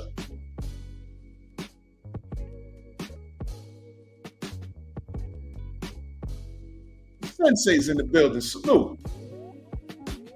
Yo. What's good, brother? Man, I feel like I did a little something today. I did some work around the house. It's a little late in the game, but I had to knock it out while I had some chance to do it, you know? Yes, sir. But I was actually working off a little anger because I ain't down there with you guys chilling and enjoying myself and everything. But, you know, my time will come. Yes, sir. Yes, sir, man. It's beautiful, man. When your time comes, we're going to have a blast, man. You know what we will do? What I'm going to ask you to do is, I know this is around your anniversary, week. So what we'll do it maybe a week earlier or a week later next year. Just so we can get you out and, have a blast. This was a blessing, man. We learned so much. We met a lot of the people out here, man. And oh man, Chris Ruffin could barbecue, brother. Real, man. And this is great, man. This is great. OGQ, don't worry about it, brother. I try and get to the bottom of things. I don't want you to worry about anything. I try to resolve things by way of conversation before it gets crazy. Now, what the other dude did in here, what I wrote, what you didn't do, you almost did it, but you didn't do is what, dude, you're not gonna call one of my brothers or sisters weirdos and think you could live here. No, I'm not tolerating that. You didn't do it. You kind of was leaning on it, but I wanted to straighten it out with you. So we squared. We squared. All right, so I hope you understand where I'm coming from with that. It wasn't from a place of hatred. But to get back on topic, salute for me, man. I don't know if you was listening. Yeah, I've been listening for about 15 minutes. Okay, cool. So the reason why I brought up Ortiz, Bud, is because they're trying to get in the ring with Ortiz. Now, Bud, although he won, people feel that he lost, and you know how it is. And even a black fighter has a tough outing, he lost. I don't agree with it. I had it a draw, but out of principle, I only watched the fight once. Maybe I'll feel different if I watch it again. Out of principle, based off the negativity from other ethnicities that I read, I'm saying F that, he won then. I'm cool, whatever. Now Ortiz, is that just Ortiz, how he looked last night, or did he just have a rough night? Regardless, he got the win. They were screaming robbery. I know Blue Blood texted me. He said it was a robbery. Okay, I'll take his word for it. But I heard Turk is willing to put some bread out and say, I want Ortiz versus Bud. And the problem that we're looking at is they think Ortiz lost too. So nobody is going to care about this fight. And what I'm saying is, and this is to the brother OGQ, what I'm saying is, that's unfortunate for Bud. It's not fair, but that's just how the realm of boxing is. And it's unfortunate for him. Because Bud is a bad motherfucker. But it's unfortunate that it's a logical fight, but nobody's gonna care. So you got Errol doing his own thing. Errol's still the A side after he got dominated. He didn't just lose, he got dominated. That happened. But Errol's still the A side. He still needs that fight or wants that fight. Well, he wants that fight. But Errol don't gotta take it. It's like whatever. And now the bad part is people are looking at the landscape at 54, and after Bud's outing against this guy, they're saying, well, can he beat Sebastian Fundora? Can he beat Erickson Lubin? Can he beat Jamel Charlo? Now we're wondering. So Bud is in a very, he's the man, undisputed in two weight classes, and then looking at him like this. So he feels slated. So your thoughts on that? Well, first of all, I've been talking ever since that fight with Madrimov in the positive about Bud, in the sense of understanding what I was looking at in that fight. People will, when they have something against you, they will always wait for something either that may appear shaky or not what's the norm or what's expected. And then they'll use that opportunity to try to pick you apart. Yeah. But his legacy and body of work speaks for itself. Yes. The fact that the man is coming off of victories, he's now 12 straight victories with 11 of them with KOs and stoppages. So I don't know anybody else in the sport that's doing that outside of Artur Beterbiev, and we're talking about mixed in with quality opposition, not just a bunch of lames like Ortiz has been feasted on to have 20 plus victories, with 20 plus knockouts, until he ran across a guy who he was once a stablemate of and very familiar because they sparred a lot. See, that's another thing. I talked about it in my post-fight show. I talked about it this morning in my call-in show. the fact that people don't know, they haven't surveyed the landscape. They only look on what they see with their eyes. People don't read. People don't research and study for self-approval. They don't do these things. And so they sound foolish when they come out and they begin to express their thoughts and sentiments, but they're based on emotion and what they like or dislike. Nobody really cares what you like or dislike. But if you happen to have a certain level of intellect behind what you're doing, that can be respected. When I talked on my call-in show this morning, that Bomac, the brother, called in and said, BMac called in and said, I heard that Ortiz lost. I didn't watch the fight. He's like, so he must not be what people thought they was. I said, hold on. I said, have you ever seen Sergey Bohachuk? Right. He said, no, not really. I was like, well, why would you say that without having known who the man is? Now, I wasn't saying that to put BMac down. I was trying to raise him up to understanding about what was transpiring. I said, did you know that these guys were once stablemates? Right. They trained together, so they're very familiar. And that's what made it such a fiery competitive match, because Ortiz was trying to show who's watching and try to make a point that I'm better than him, and disregarding the fact that the Bohachuk fighter is talented, and it's a reason that he was an interim champion. And I said, did you see his last fight against Brian Mendoza? And right. Mendoza was coming off of a great fight with Tim Tszyu over in Australia. He still lost, but prior to that, he knocked out Sebastian Fundora. So are you aware of these things? He's like, yeah, I heard about that. I was like, yeah, but did you know that Bohachuk beat the crap out of Brian Mendoza?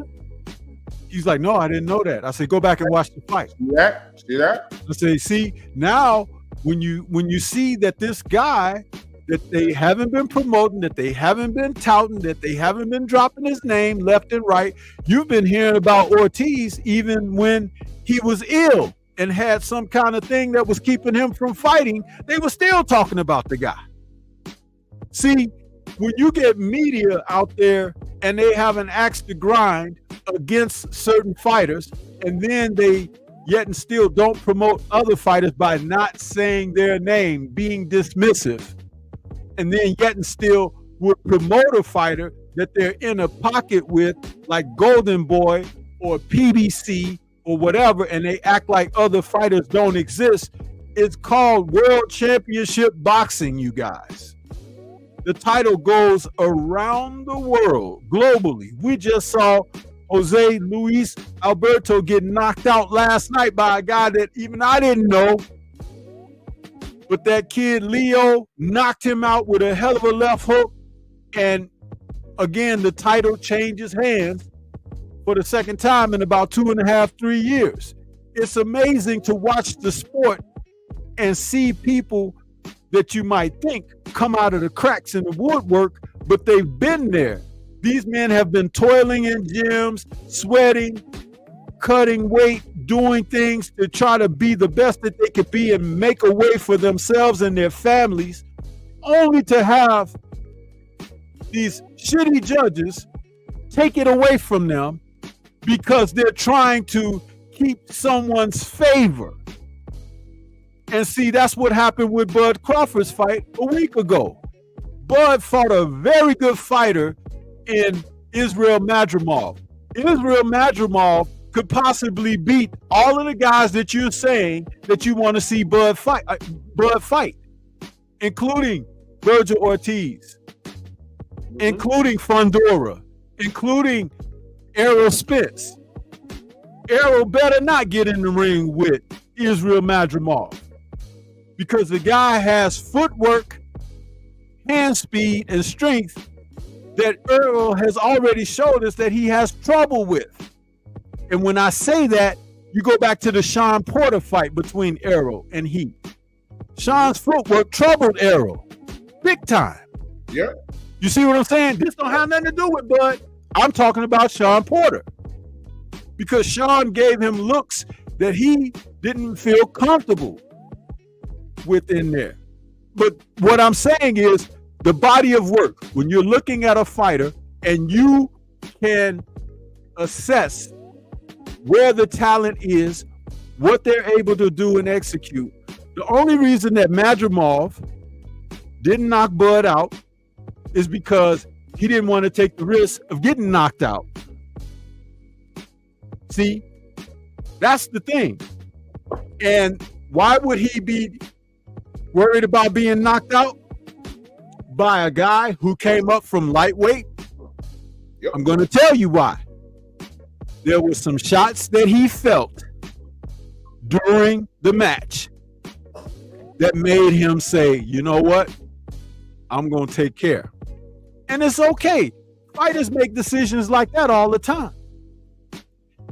Hector Camacho got hit by a big right hand from Edwin Rosario, and it changed the way he fought for the rest of his career. It did.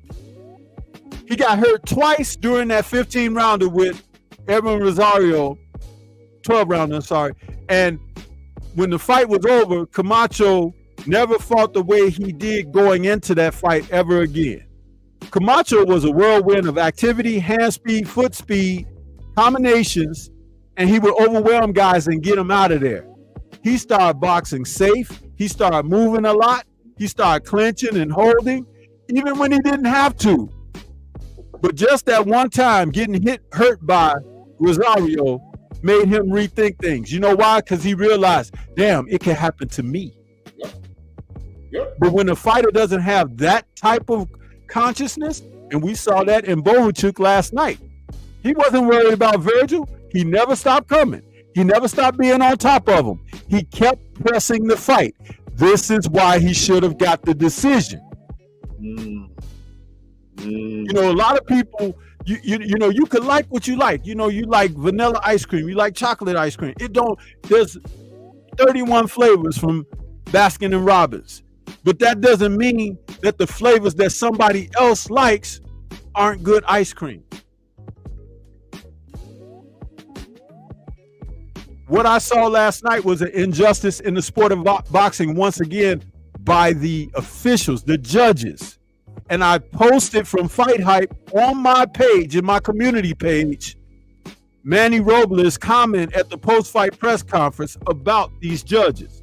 If you guys get a chance to stop by my community page to see what he had to say, I endorse that man and respect him 1,000% for saying what he said. Because he said, now he's a major trainer in the sport of boxing, but his very words that he spoke in that soundbite, it's a YouTube short, is the same thing I've been saying for the past few years about these judges and officials. Everybody else gets to go home. They are never held accountable. They never have to sit down and explain the scorecards that they turn in, and they're protected. And they're protected for the sense of corruption in the sport.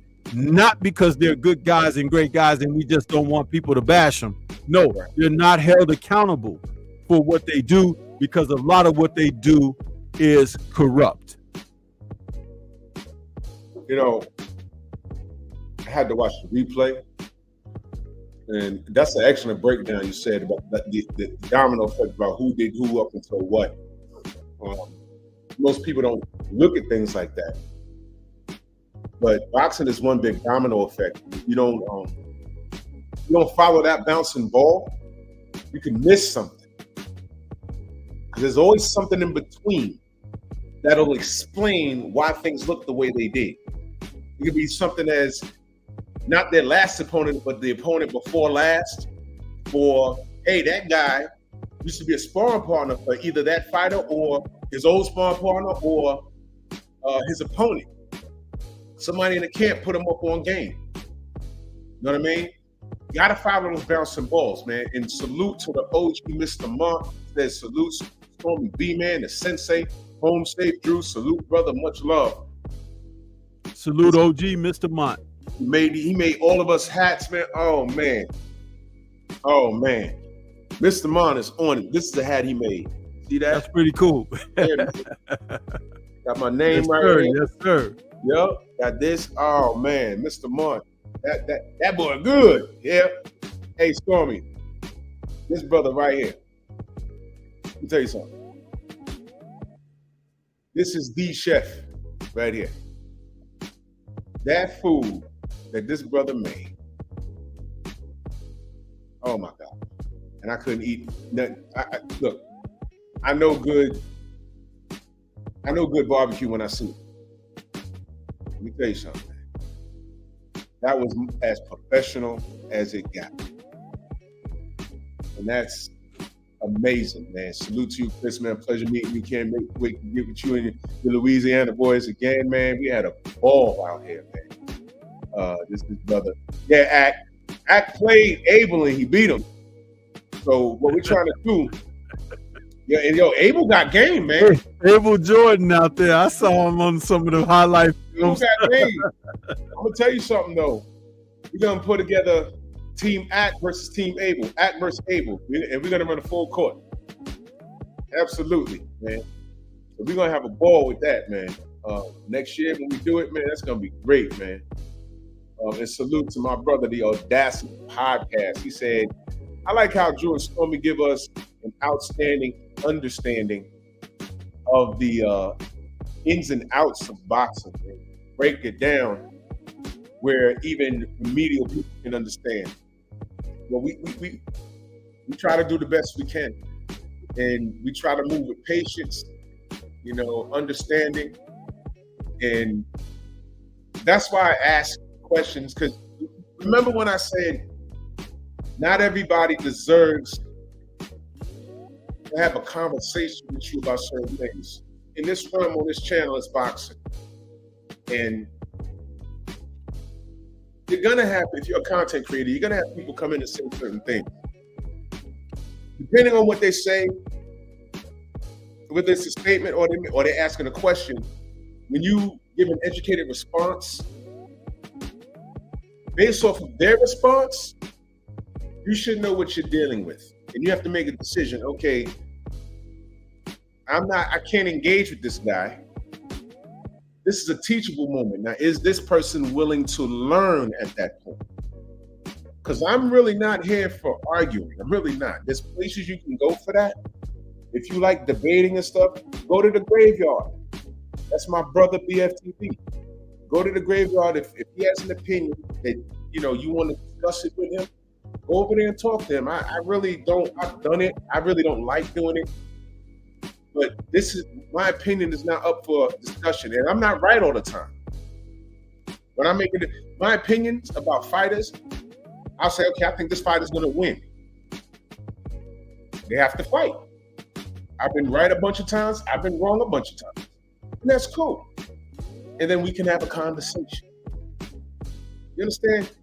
But not everybody should be able to. You shouldn't give everyone the time, is what I'm saying. You shouldn't have to. Don't give everyone your time when it's not warranted. It's like, okay, like a troll comes in here, Wilder, da-da-da-da-da. Block. Not even entertaining that. You understand?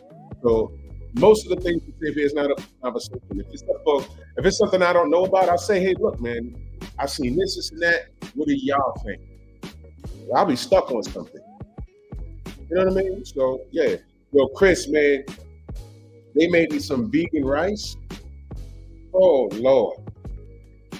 I even want to ask you how you did it, bro. But that, man, I'm just sitting there. I was like, oh, you ever ate something so good, you don't want to hear nothing else? You're like, oh, chill. You tell you something, that rice, you can put that in a jar and sell it for $8.99. That was some great stuff, man. For real, man. Let me just say this about, breaking down and salute to the Audacity Podcast. Appreciate your compliments there. But it's one of the reasons why I do what I do on my channel. If you go to my face page, man, you will see I'm talking about everybody and everything of significance with the sport of boxing. I do it consistently. I upload premieres every weekday between the hours of 8 a.m. and 8:30 because Drew usually comes on at 8:30 my time, Central Time. So I give you guys a premiere every day of the week. But the views are not what they should be. And I'm not complaining like, oh, you don't watch my content. It's not that. But what I'm trying to say is I produce information that will enlighten you and put you up and make you aware of certain things when it's fights transpiring. And that's the most I can do. If you don't want to tune in and watch or whatever, that's on you.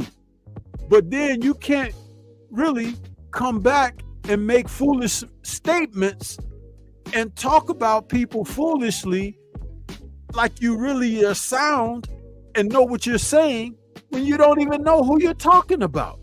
And you don't know anything because you've gone to certain areas out here on the airwaves and they talk because of they are made men, they and women, and they endorse certain aspects of narratives that have nothing to do with real boxing knowledge.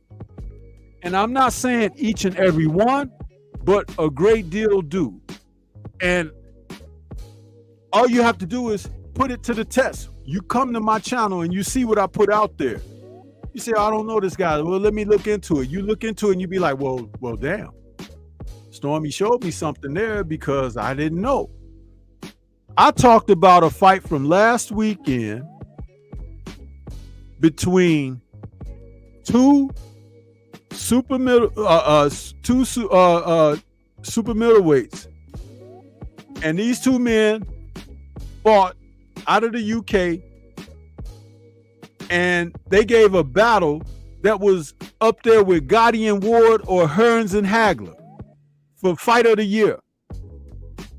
3 rounds. The match went. And it was one of the most entertaining fights that you could sit down and watch. But I haven't seen nobody else talk about these guys. And you know why? It's because just because you don't know them, you dismiss them. Now, the UK channels talked about them. The IFL TVs, the boxing socials, Talk Sport Boxing. They talked about those guys because that's their country and everything. But how can you profess to know what you're talking about and you don't even know what's around the corner? Try to enlighten yourself. Try to elevate yourself. I do this because I love it. I don't do it because I think you love me. If I were doing it for that reason, it would be out to sea already.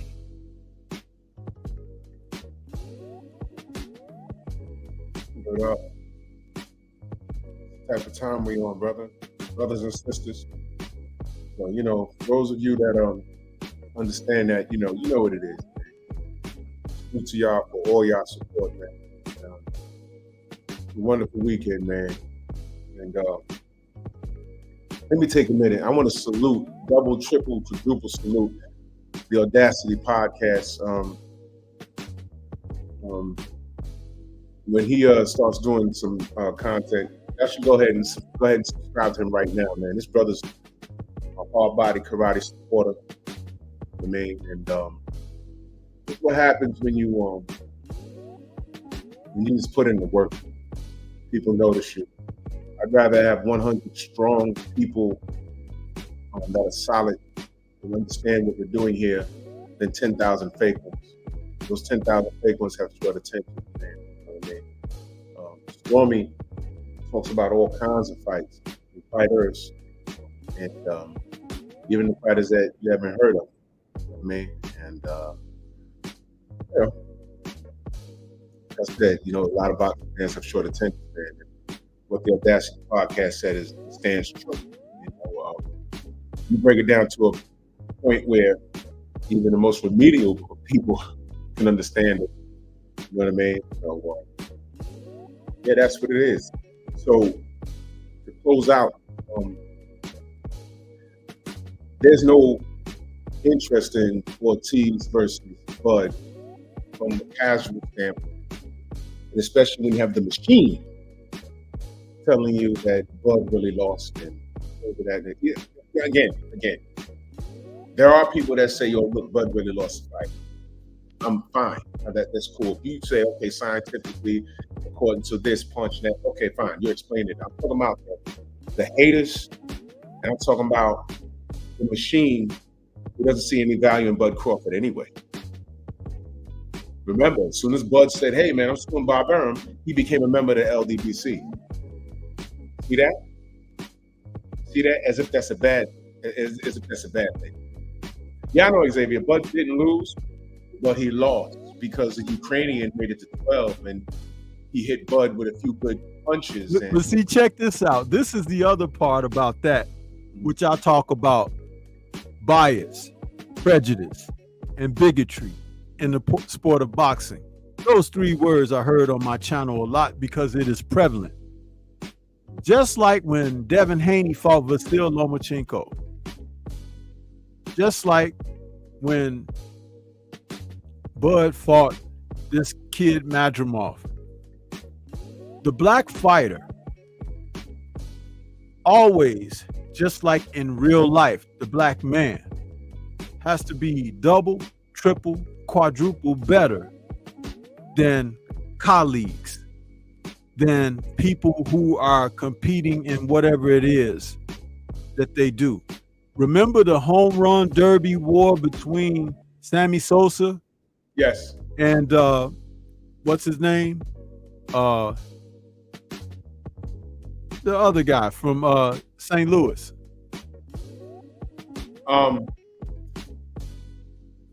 When they were hitting all those home runs. Yeah, you talking about McGuire, yeah. Thank you.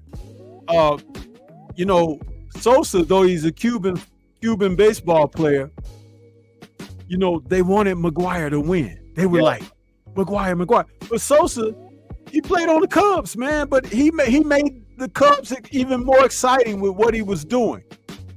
But the racism could not be denied. Bud wins a close fight. Devin wins a close fight. Tank won a close fight against Pitbull. And you guys like to try to be dismissive and say that they lost because somebody went the distance, that they lost because someone tagged them a couple of times in a match. They don't reserve the right in your eyes to win close decisions or go the distance without KOing someone or knocking them down or beating them up really bad. It has to be some kind of outright dominance, unquestionable. Otherwise, they're nothing, right, or you're dismissive of them.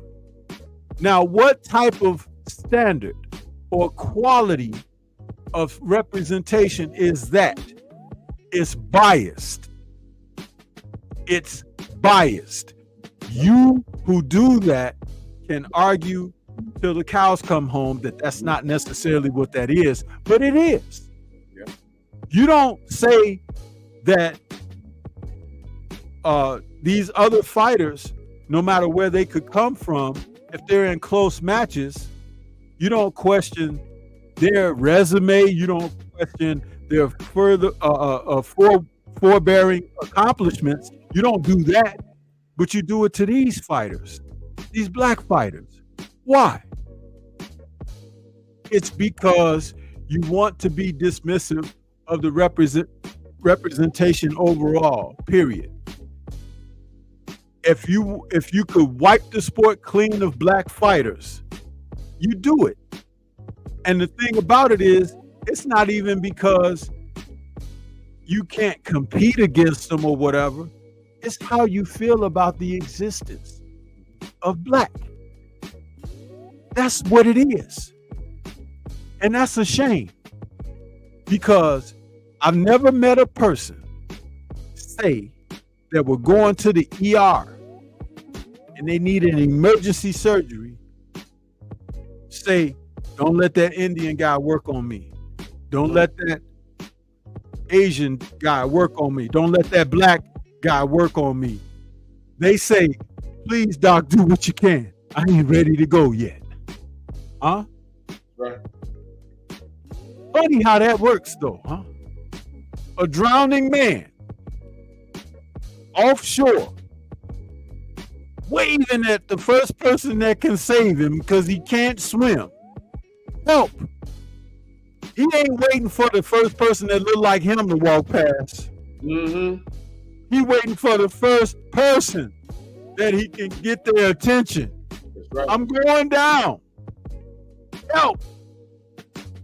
Yep. But funny how you don't want to acknowledge the brilliance. We saw it in the Olympics.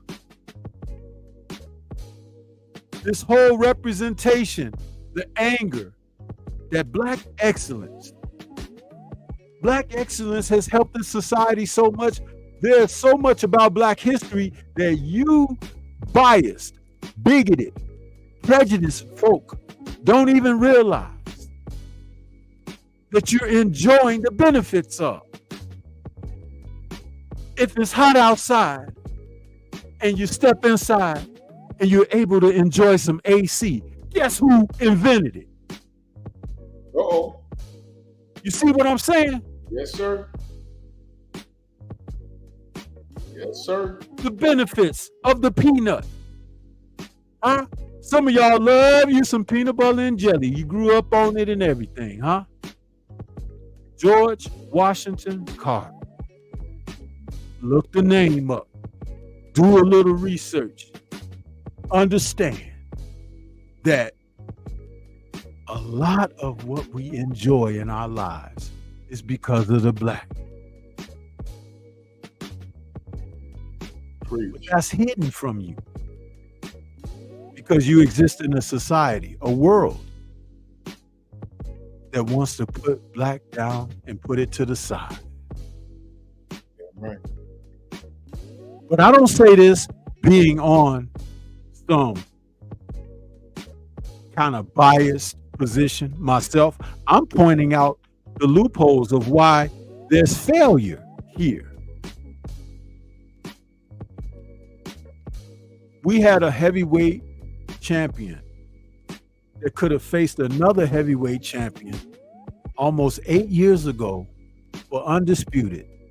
They could have broken records. They could have made history. But because of bias, prejudice, and bigotry, some of you got off center track and pushed for it to not happen instead of pushing for it to happen. That's right. And most recently, you had two men come together for the undisputed heavyweight title, and guess what? Nobody gave a damn. Yep. Nobody.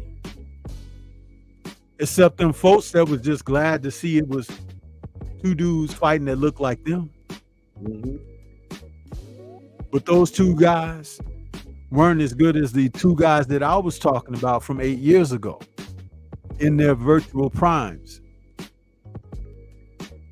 with the excitement that they brought in the sport. They could have had a trilogy and had generational wealth built off of what they were doing at that time. And they were sidetracked, talked out of it, so someone else can come along and get the glory. And need I remind that they were both undefeated at the time, which would have mean it was the first time since Muhammad Ali and Joe Frazier fought back in 1970, where two undefeated heavyweight champions came together. See, but if you don't research for yourself, if you don't know your history, if you don't research, these things wouldn't matter to you if you do not. But I'm saying and sharing that because I hope to waken a sleeping elephant. I hope to waken a sleeping elephant. And do you know what happens when you awaken an elephant? It'll trample everything around it once it starts moving. So wake the hell up. Salute to Cash. He's asking, did Wilder talk about boxing comeback? No, he didn't talk about it. When he pulled up, for those that don't know, we have a relationship with the brother, and they don't have to talk boxing with him. Exactly. They can just be brothers and sit down and talk, laugh, talk about their families and kids, and enjoy themselves in person. Which is what we did. And when we talk about him, whether he's on the air with us or not, some of y'all will come in there and start trolling and talking about other things, trying to get things off track. So why do you care if he's talking about boxing? He was down there being family. You see how you can look at things the wrong way? And I'm not coming at anybody. I'm just saying you have to elevate your consciousness, man. Deontay Wilder came and showed up because he's family. Some of y'all still don't get that. Yeah, Some of y'all don't know how to be family. Some of y'all can be ostracized, excavated, and kicked out of family for your behaviors. Rightfully so. Which is what happened. Still be trying to sniff through the windows and try to come in through the basement when you're not freaking welcome. We're not coming at you, Cash. We're talking about other people in particular. We're not coming at you, Cash. You know. No, Cash, that's not directed at you at all. But it still needs to be said because they out there right now, peeping, looking, lurking, hoping that maybe somebody will drop some gems. Maybe Wilder say, "Oh, I might be coming back. Let me tell you what my thoughts are." You ain't gonna get that here. You ain't gonna get that from the LDBC. You ain't. So if you're sniffing around these parts for that kind of thing, walk. Yeah. We didn't talk boxing at all, believe it or not. We didn't talk boxing at all. We was just chilling, motivating everybody. He had some great words. Speak to our brother Trillwell. He had a nice interview with Trillwell, man, and we were just kicking it, man. You see, that's what the meetup is all about. We might have spoke about boxing for no more than 5 minutes, like when we all got together, and we was just talking about Bud's fight. We got on the topic, and then we was like, "Yeah, man. So what's going on in your city?" That kind of thing. We was getting to know each other. We wasn't even talking about boxing. You know what? I would have loved to have been there so I could talk to him, because I would have told him. I would say, you know what I'm mad about? I'm mad that when he came to Chicago and participated in the Bud Billiken parade and he was marching for some of the violence in Chicago and everything, do you know that our local news stations and everything didn't even mention it? It wasn't in the papers. It wasn't on the news or anything. I was so upset. And that was when he was the WBC heavyweight champion. Yeah. And I'm like, how? See, but this is what I talk about. Bias, prejudice, bigotry. Huh? If it was Tyson Fury coming into Chicago, not to do what D came here to do, but just being present, they would have said something about him. Rolled out the red carpet for that dude, man. And you see, I'm glad you mentioned that, because this is all, they see what you just said? This is why Bud don't get the shine that I feel he deserves. This is why there's no appeal for him versus Ortiz. This is why when a Black American fighter is fighting a fighter from another country, they'll say that other fighter has a country on his back, as if the Black American fighter doesn't have a country. They're admitting that there's bias against what we do. So actually, we're speaking up for Bud. Y'all notice that? Oh, Manny Pacquiao has a country backing him. So what? The Philippines? Listen, Texas is bigger than the UK. What are we talking about here? But they never said that about Joshua Clottey, whatever part of Africa he's from. Martin Bakoli from the Congo. They can never say African fighters have a country backing them.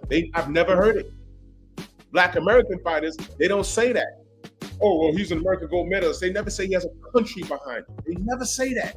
You always hear that about them from over there, over the seas, the white ones, the Latin ones, the Hispanic ones, because there's a difference, apparently. It's always us. So I want Bud to succeed. I want him to succeed.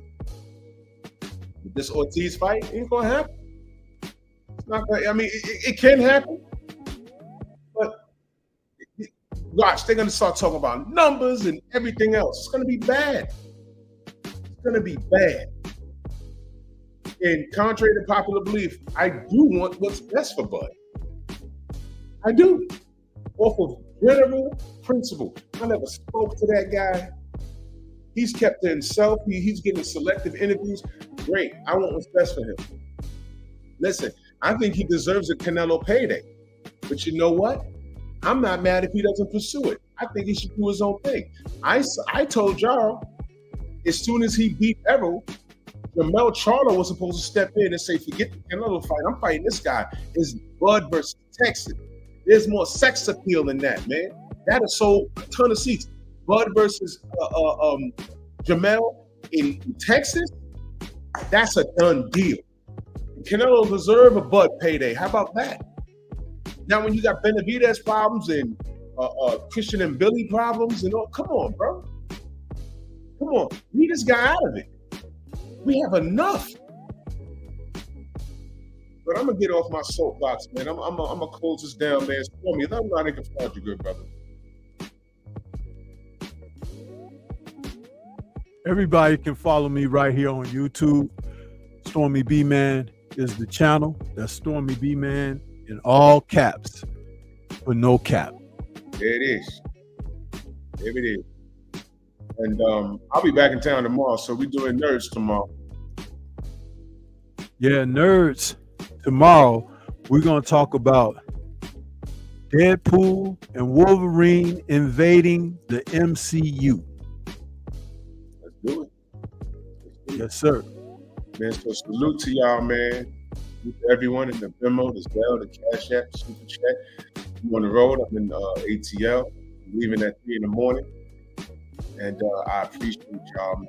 I like the video. Yeah. No live tomorrow morning because I'm going to be traveling. I ain't landing until like 2:30. I can't get from Queens to my crib to do a live stream. So I ain't going to be doing a live stream tomorrow morning. I don't know. I might sneak something in, but, you know, it just won't be at 9:30 a.m. But we grinding, baby. So like up in the building, man. Salute to y'all. And I might bless that time slot in the morning. Oh, you off? Yeah. Okay, great. Yeah, hold me down. I appreciate that. Stormy will be in my spot, so there you go. So salute to y'all. Nerds tomorrow, pep talk tomorrow night. Let's get it, y'all. Bronx on deck. Move!